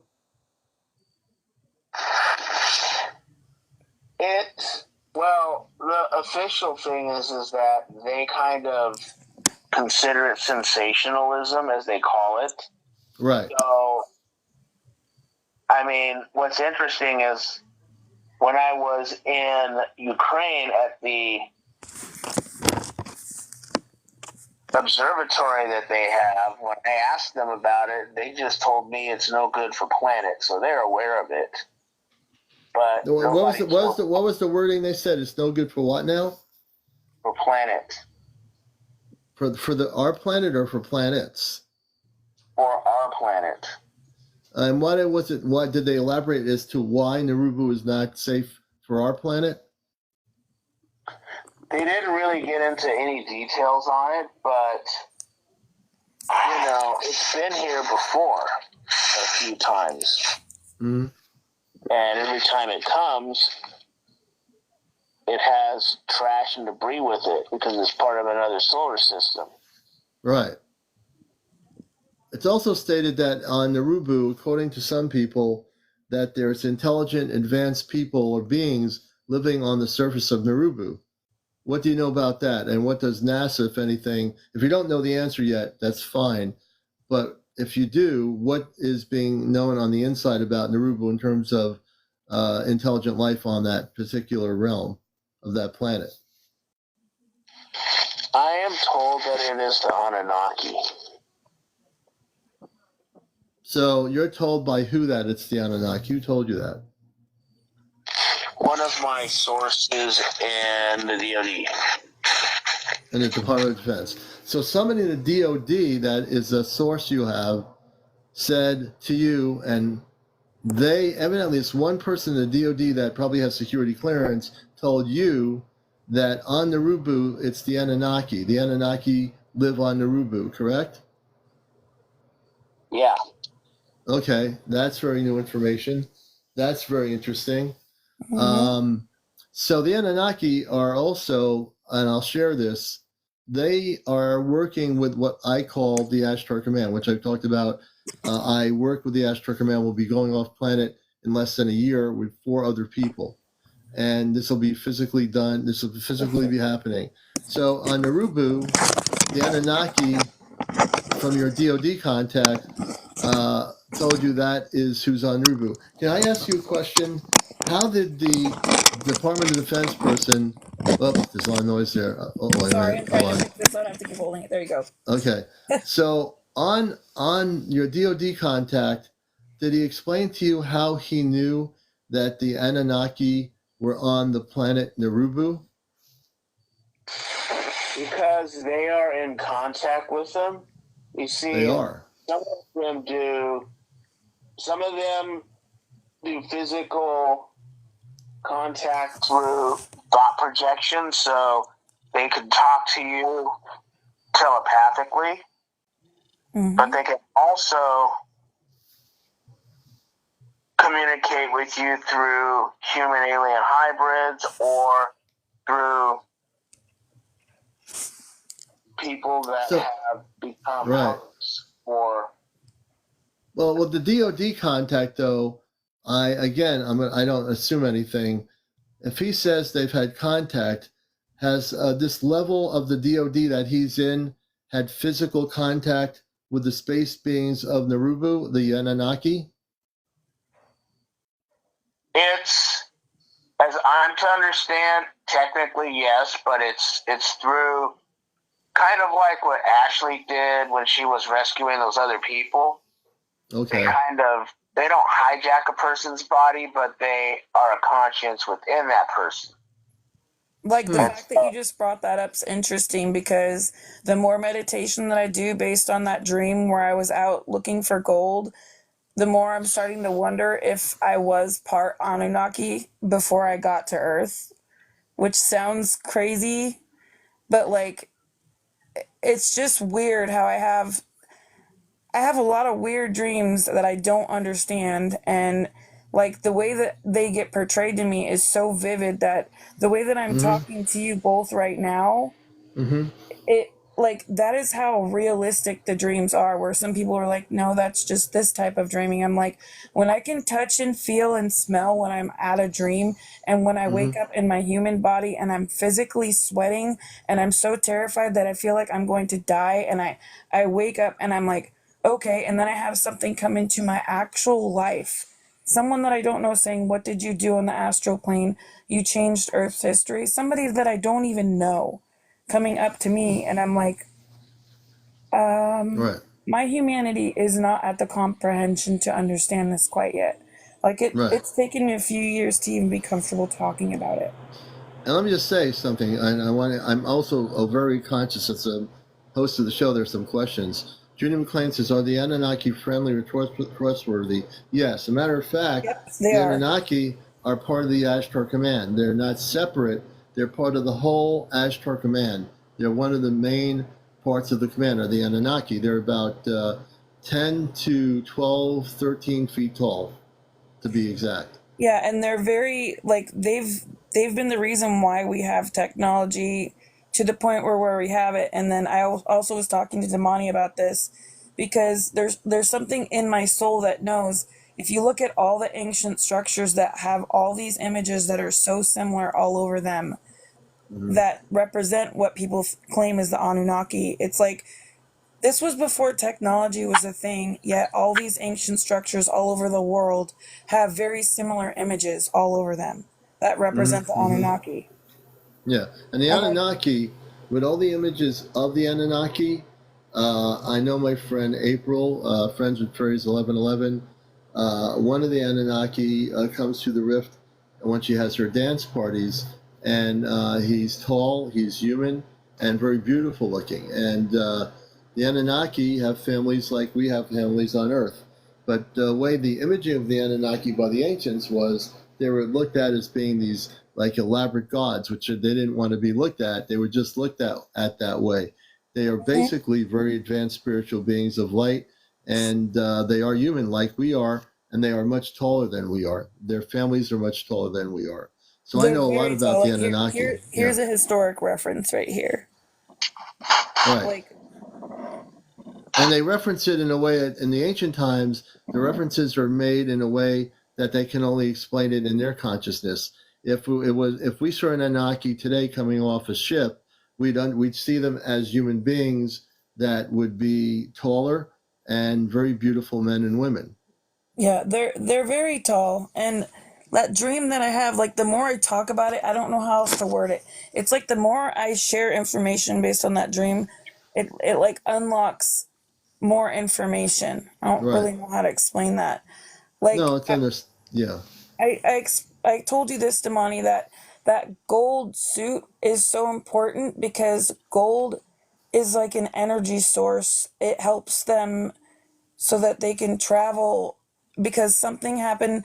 I did bring this up with our last conversation that we had live, Damani, that something about gold makes it so that they can travel and communicate in like a suit that protects their physical body, because something happened on Earth so that it's difficult for them to come and visit this planet because of the atmosphere. Something changed in the atmosphere.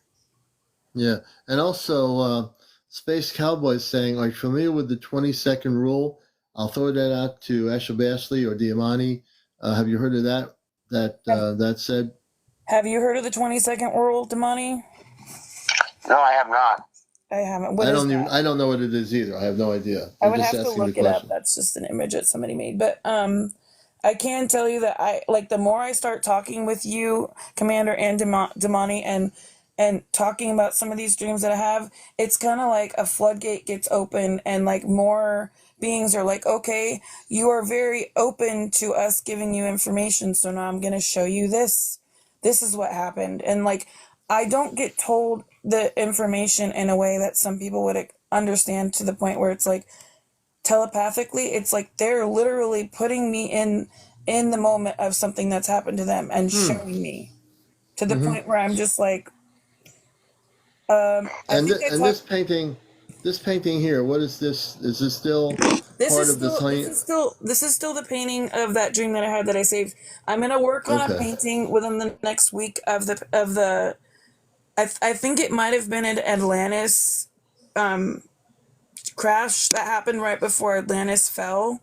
All I know is that I was on this ship, and I was telling Damani this, and this guy, like, it was a male energy. This being was a male energy, and he ended up having some other enemy ship was attacking their ship and hit their cooling mechanism to the point where they couldn't travel in space anymore. So they had to make an emergency landing on Earth. And then as they were landing, and they landed around this giant mass that looked very jungle-ish, but it had like this center core that I consider to be, it had to have been Atlantis because of where it was. And Damani, you said that there was a lot of ports around Atlantis, and that it was a ship area.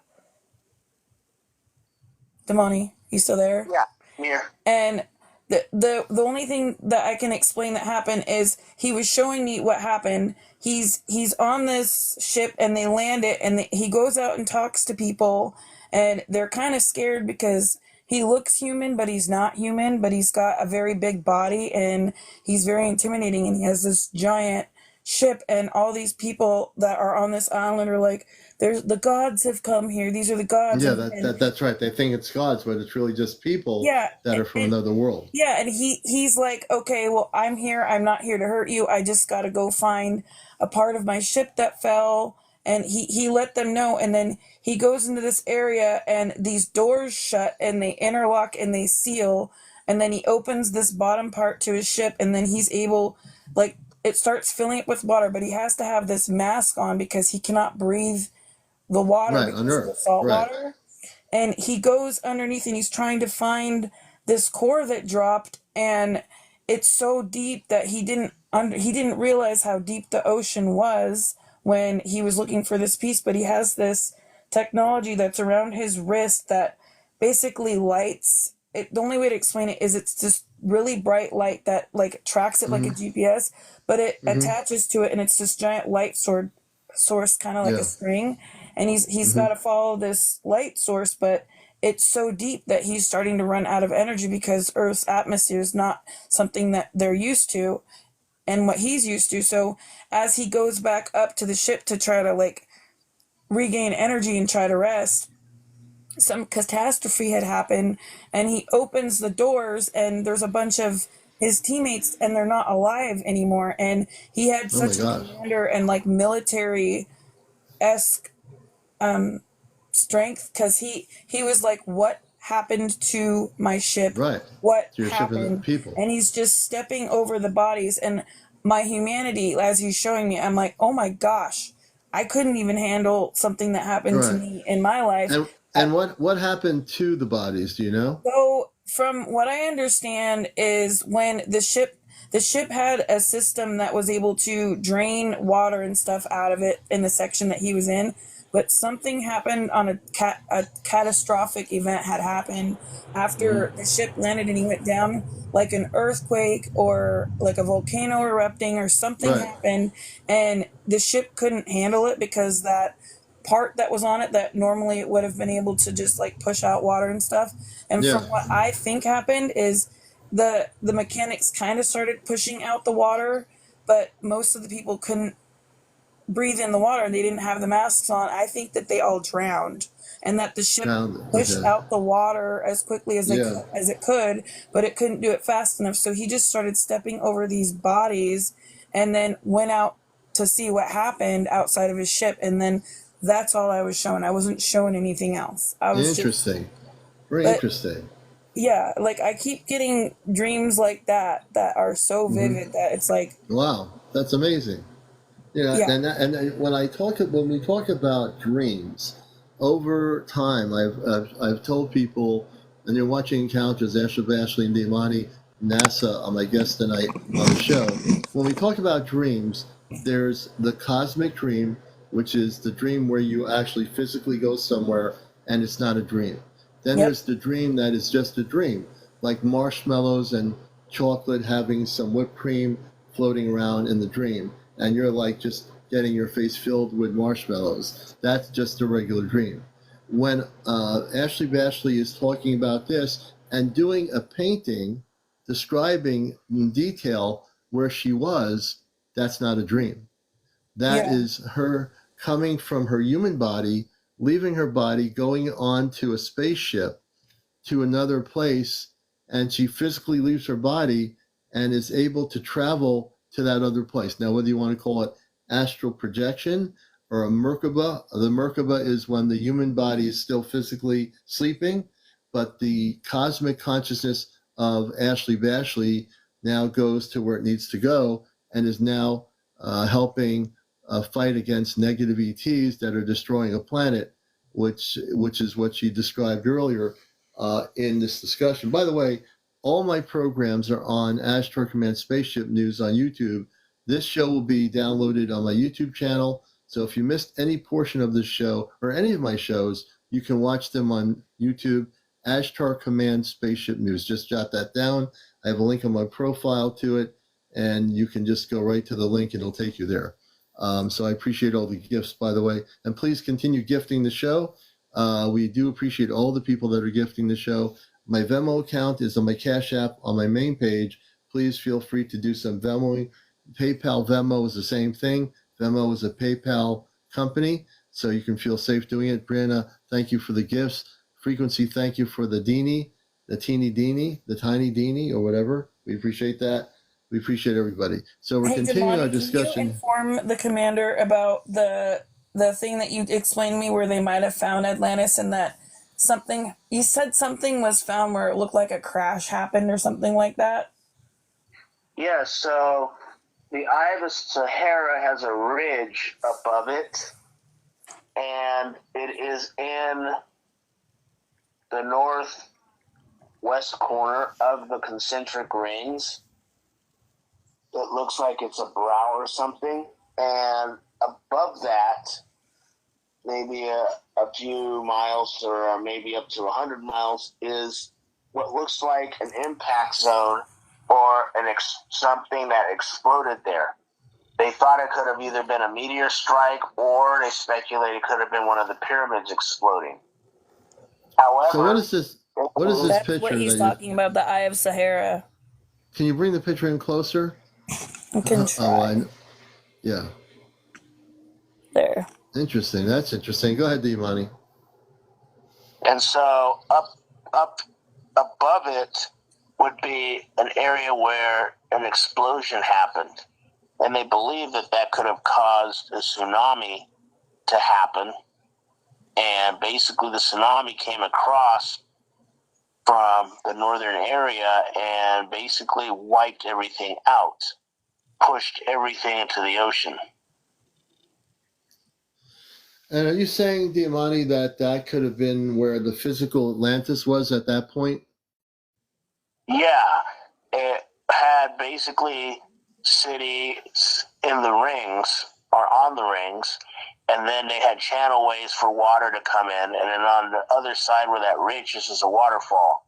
Yeah, the way you're explaining it is exactly how I saw it too, because there was a bunch of trees and I couldn't figure out why it looked like cement. Buildings were like kind of like in between the trees, but it was like circle, circle, tree, trees, circle, circle, and then like it looked like canals. But I could only see it from where his ship crashed. Mm-hmm. Now, the other thing, Diamani, you might not know this, my sister in Vermont, friends with Cherries, she's been on the ships, and the number of recent trips on the ship, they went into the depths of the ocean, and she was taken to Atlantis. Now, Atlantis is actually alive and well in a slightly different vibrational pattern, and it actually does exist, but it's not on the surface of the earth. It's actually in the ocean. I did not know that. Yep. Well, she went there. She physically went there less than a month ago to Atlantis. And Atlantis is alive and well, contrary to the fact of the physical understanding and history of Atlantis on the surface of Earth. Atlantis is a very vibrant, advanced civilization at a slightly different vibrational pattern in our oceans, somewhere in our Earth, around our Earth. I don't know what part of the Earth and what ocean it is, but it does exist, and it is in a slightly different vibrational pattern. Damani, did you know that?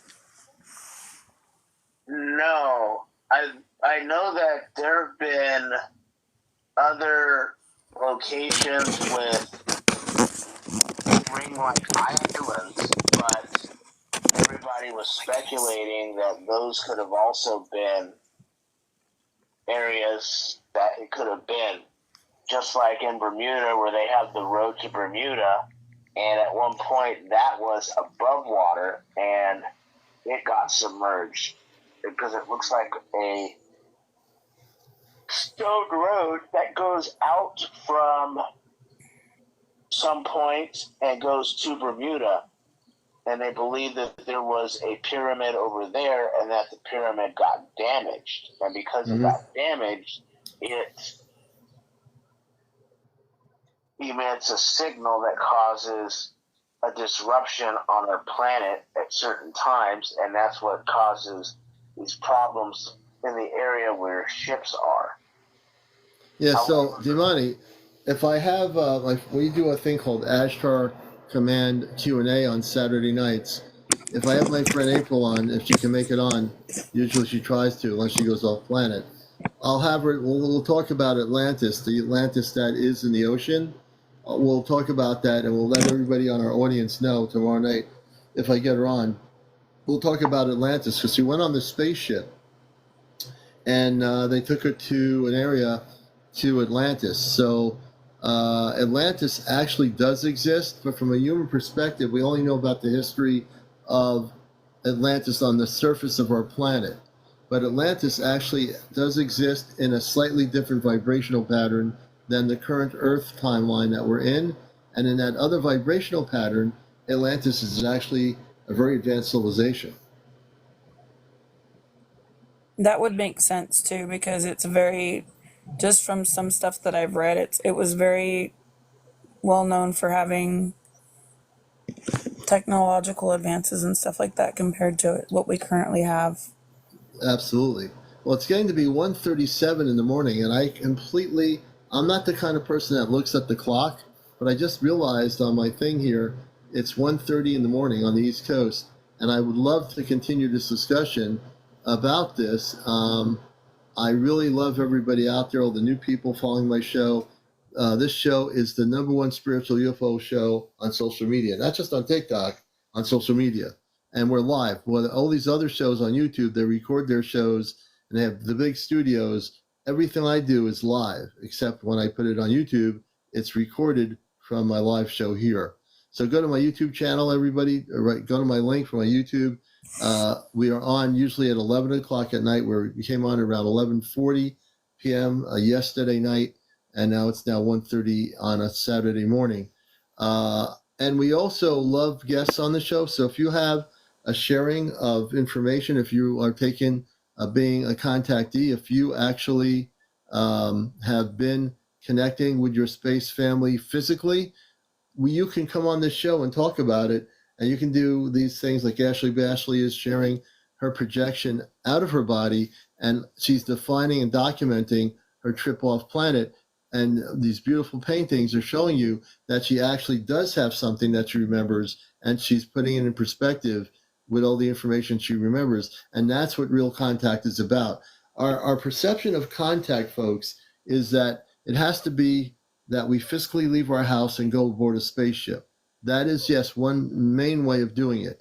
And the other way that Ashley Bashley has actually experienced it, she sleeps and then she projected into a Merkaba state, or the astral state of leaving the physical body, and she went onto the spaceship, which is a real experience. So it's also very physical, but it's very different than me going outside and the spaceship's there and I walk on board the ship. Very real. Any final words on Ashley Bashley Damani? Any fun thing finally you want to say as we close down for the night? Damani, is it okay if I give him your phone number so he can reach out to you, or like we'll make a TikTok account for you so that you can actually go on when you want? We definitely want you to have a TikTok account and get you up there to enough people so you can come on live like Ashley Bashley. And I think that would be... I'll end it with this, because Damani, you told me to look up African masks because they represent... You have to tell me what they represent, because I can't remember. Sometimes they represent physical encounters of the third kind, and if they see a being, some of those giant masks represent the beings that they've encountered, and so they try to make them as accurate and as real as possible. So if it was a giant being and they saw it and they make the mask, they might make the mask the size of the face that they saw, or they may just have a description of it. Yeah, this mask so far is very similar. And it's interesting Ashley, just as we close, many of the tribal people that have a knowledge of the visitations of space people would make these masks of these, though only because they're in their consciousness. They didn't have the understanding of how to really portray the drawing or the image of a being from another planet. So they'd make these drawings, right, or these masks. And in fact, they could have been making a mask of the space person with a space mask on, or their own image of what they thought they would look like, which still shows like and you look at this picture, it looks like they're wearing a space helmet going around below their eyes, if you look at it closely. So very interesting, right? Amazing. Yeah. We can learn a lot of money, right, about that. Yeah, go ahead. And so then that's where you get things like the Stone Temple Pilot from the carvings on a temple in South America. think it was either a Mayan or an Aztec temple, and then they see this person. It looks like they're wearing a spacesuit. Yeah. Yeah. There's many depictions of that. Even in the Grand Canyon, the indigenous cultures have drawn pictures in rock of images of space beings wearing some sort of outfit. But they only were able to draw it in the way they saw it. In a modern day situation, if those space beings were seen, we know that they were wearing a space suit of some sort, and that would be more easier to do because we're more conscious of that now, more advanced in our consciousness now about that. So it's very interesting. A lot of the ancient civilizations or tribal people, like in Africa and South America, they had portrayed what they see as these masks. They'd wear the masks. I've seen documentaries that are fascinating. They're wearing a mask that shows, and here's another example. They drew what they can, they'd wear these masks of what they portrayed as space people in their own image. But if we saw these space people, we would see them as they are. We would see them as being maybe wearing a space suit, a space helmet, some sort of apparatus. Even in Egypt, in the ancient Egyptian culture, there are images of the space beings that are wearing certain things in the stone drawings or carvings. And it's all throughout the world, these images that all relate to people or beings from outer space.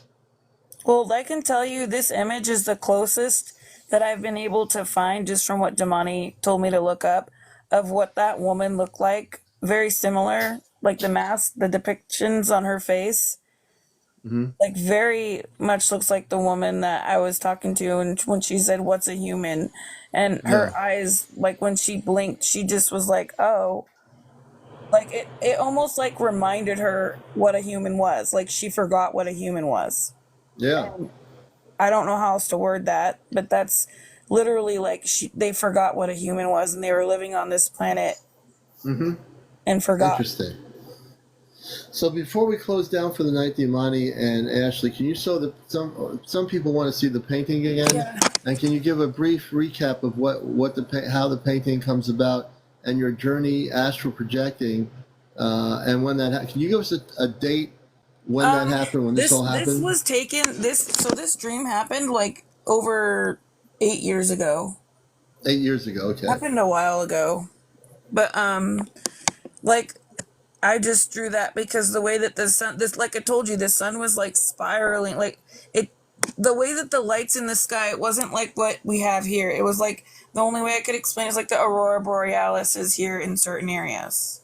And then you've got like these weird cloud formations that, like, the sky was like orange and yellow, and the mountains were like these interesting colors because of wherever this planet was, and the way that it hit the trees and the water, that's what it looked like.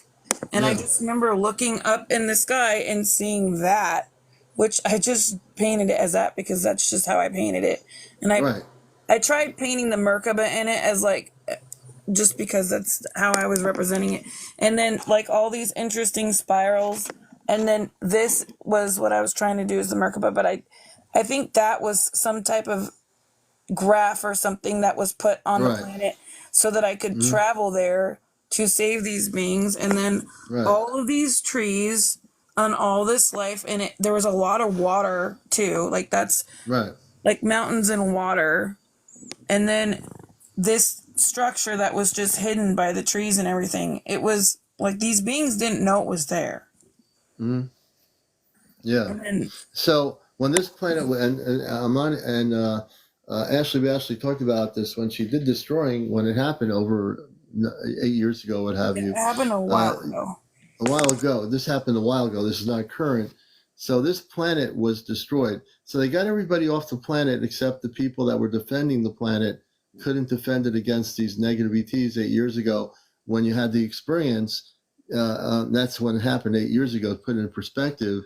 Yeah. You were on the ship and you were trying to save the planet, but these negative ETs, for some reason, overpowered the positive beings and just destroyed the planet. It's like they wanted to kill them, and I don't know why. Like they they were in hiding. That's the message that I got. They were in hiding, and that they were in a safe haven. Like, the only way that I can explain it is if you watch any type of like movies that would have somebody that's in hiding that gets sent to a different planet that's supposed to be a safe haven. And it's like these people were put on this planet for protection away from these beings, and they were supposed to be safe there, and that there was a prophecy that someone was going to come, and someone was going to have to save them because of whatever this enemy ship was going to find them. Right. And once this ship came, there was going to be something that happened that was going to save them.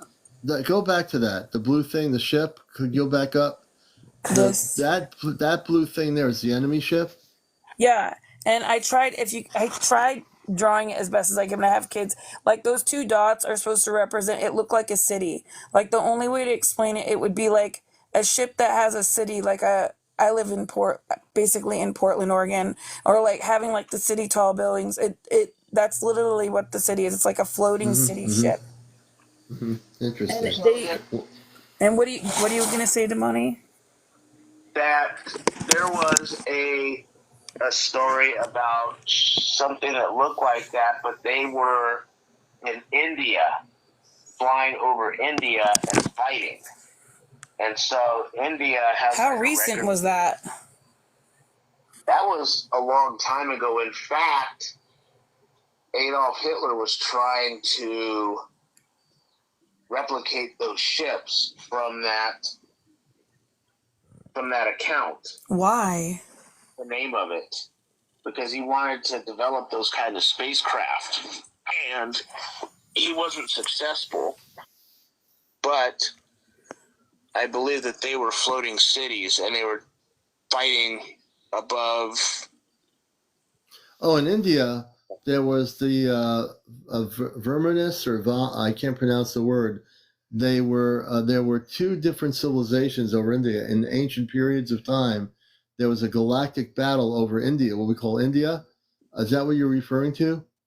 Yes. I understand. I know the whole history of that. There are also structures in India that are actually made of stone that are the images of what would be a spaceship. And these stone structures were built. They were called the Valmus. I might be mispronouncing. I'm really close to the name. If you study the Valmus or the ancient spaceships over India, there was the Valmus and another group of ETs, and there was a battle that went on over the skies of the planet over India, and it happens to be a true story. Yeah, the Vimanus.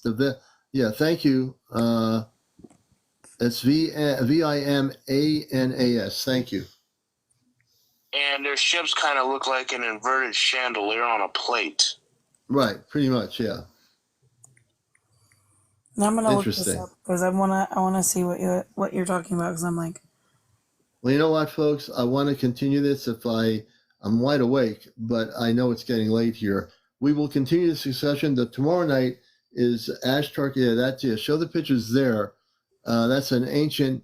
That's sort of an ancient image of what that would have looked like. But there were actually real spaceships that were a little bit different than that thing, but they actually were very advanced technologies, and there was a battle over India, in the space over the skies of India. There must be some type of technology or something in India. Like, that's the vibe that I'm getting just from you explaining that to I'm like, that's the only thing that I could think of why ships would be flying and trying to fight over India, unless there was something in India that they want. Yeah, I don't know, but I just know that there's a lot of history. If you study that type of thing about the Vamis, their spaceships, it's a part of the ancient history of our Earth. There were definitely galactic battles that occurred in the skies over our planet that have been going on for millions of years, actually. And that's a whole nother story. I'd love to keep this going. I definitely want to. I know you got to get going. It's late where you're from. Yeah, it's late. Talking to you. I'll message you Damani's number, and I'll make him a TikTok account too, so you can talk about whatever questions you want to ask on Saturday if he's not busy, because I know that he's got some plans. Yeah, that's okay. And also, I want to thank everyone. We got over 100,000 likes. I want everyone to follow me. All 300 of you follow me, so you'll know when my show's on. I'm on at 11 o'clock normally. I came on late tonight, about 11:40 p.m. on Friday evening. Our show. Also, we're doing some morning shows. I'm trying to do some morning shows here on TikTok, which I haven't done too much frequency. Thank you for the tiny beanies. Please do some last minute gifting for me. Hey, Magic Carpet One Toyota, thank you. If you want to do gifting now, we can show your love and appreciation for the work we're doing here. Please do gifting, whatever you wish to do. And now that goes to everybody out there. Thank you. Tar Karen, 82. Karen, good to see you. Mitchell, thank you for the roses. All gifts are welcome, whatever you can afford on your TikTok gifting app, whatever it is. Well, you had a really great night, Commander. Thank you for letting us on your show again. You know you're welcome here. Tomorrow night we're going to have April on the show. I'll be contacting her now. She's doing her live. You might want to also check in with my Friends with Fairies, 11:11. She's on live now. I'm going there before I go to sleep.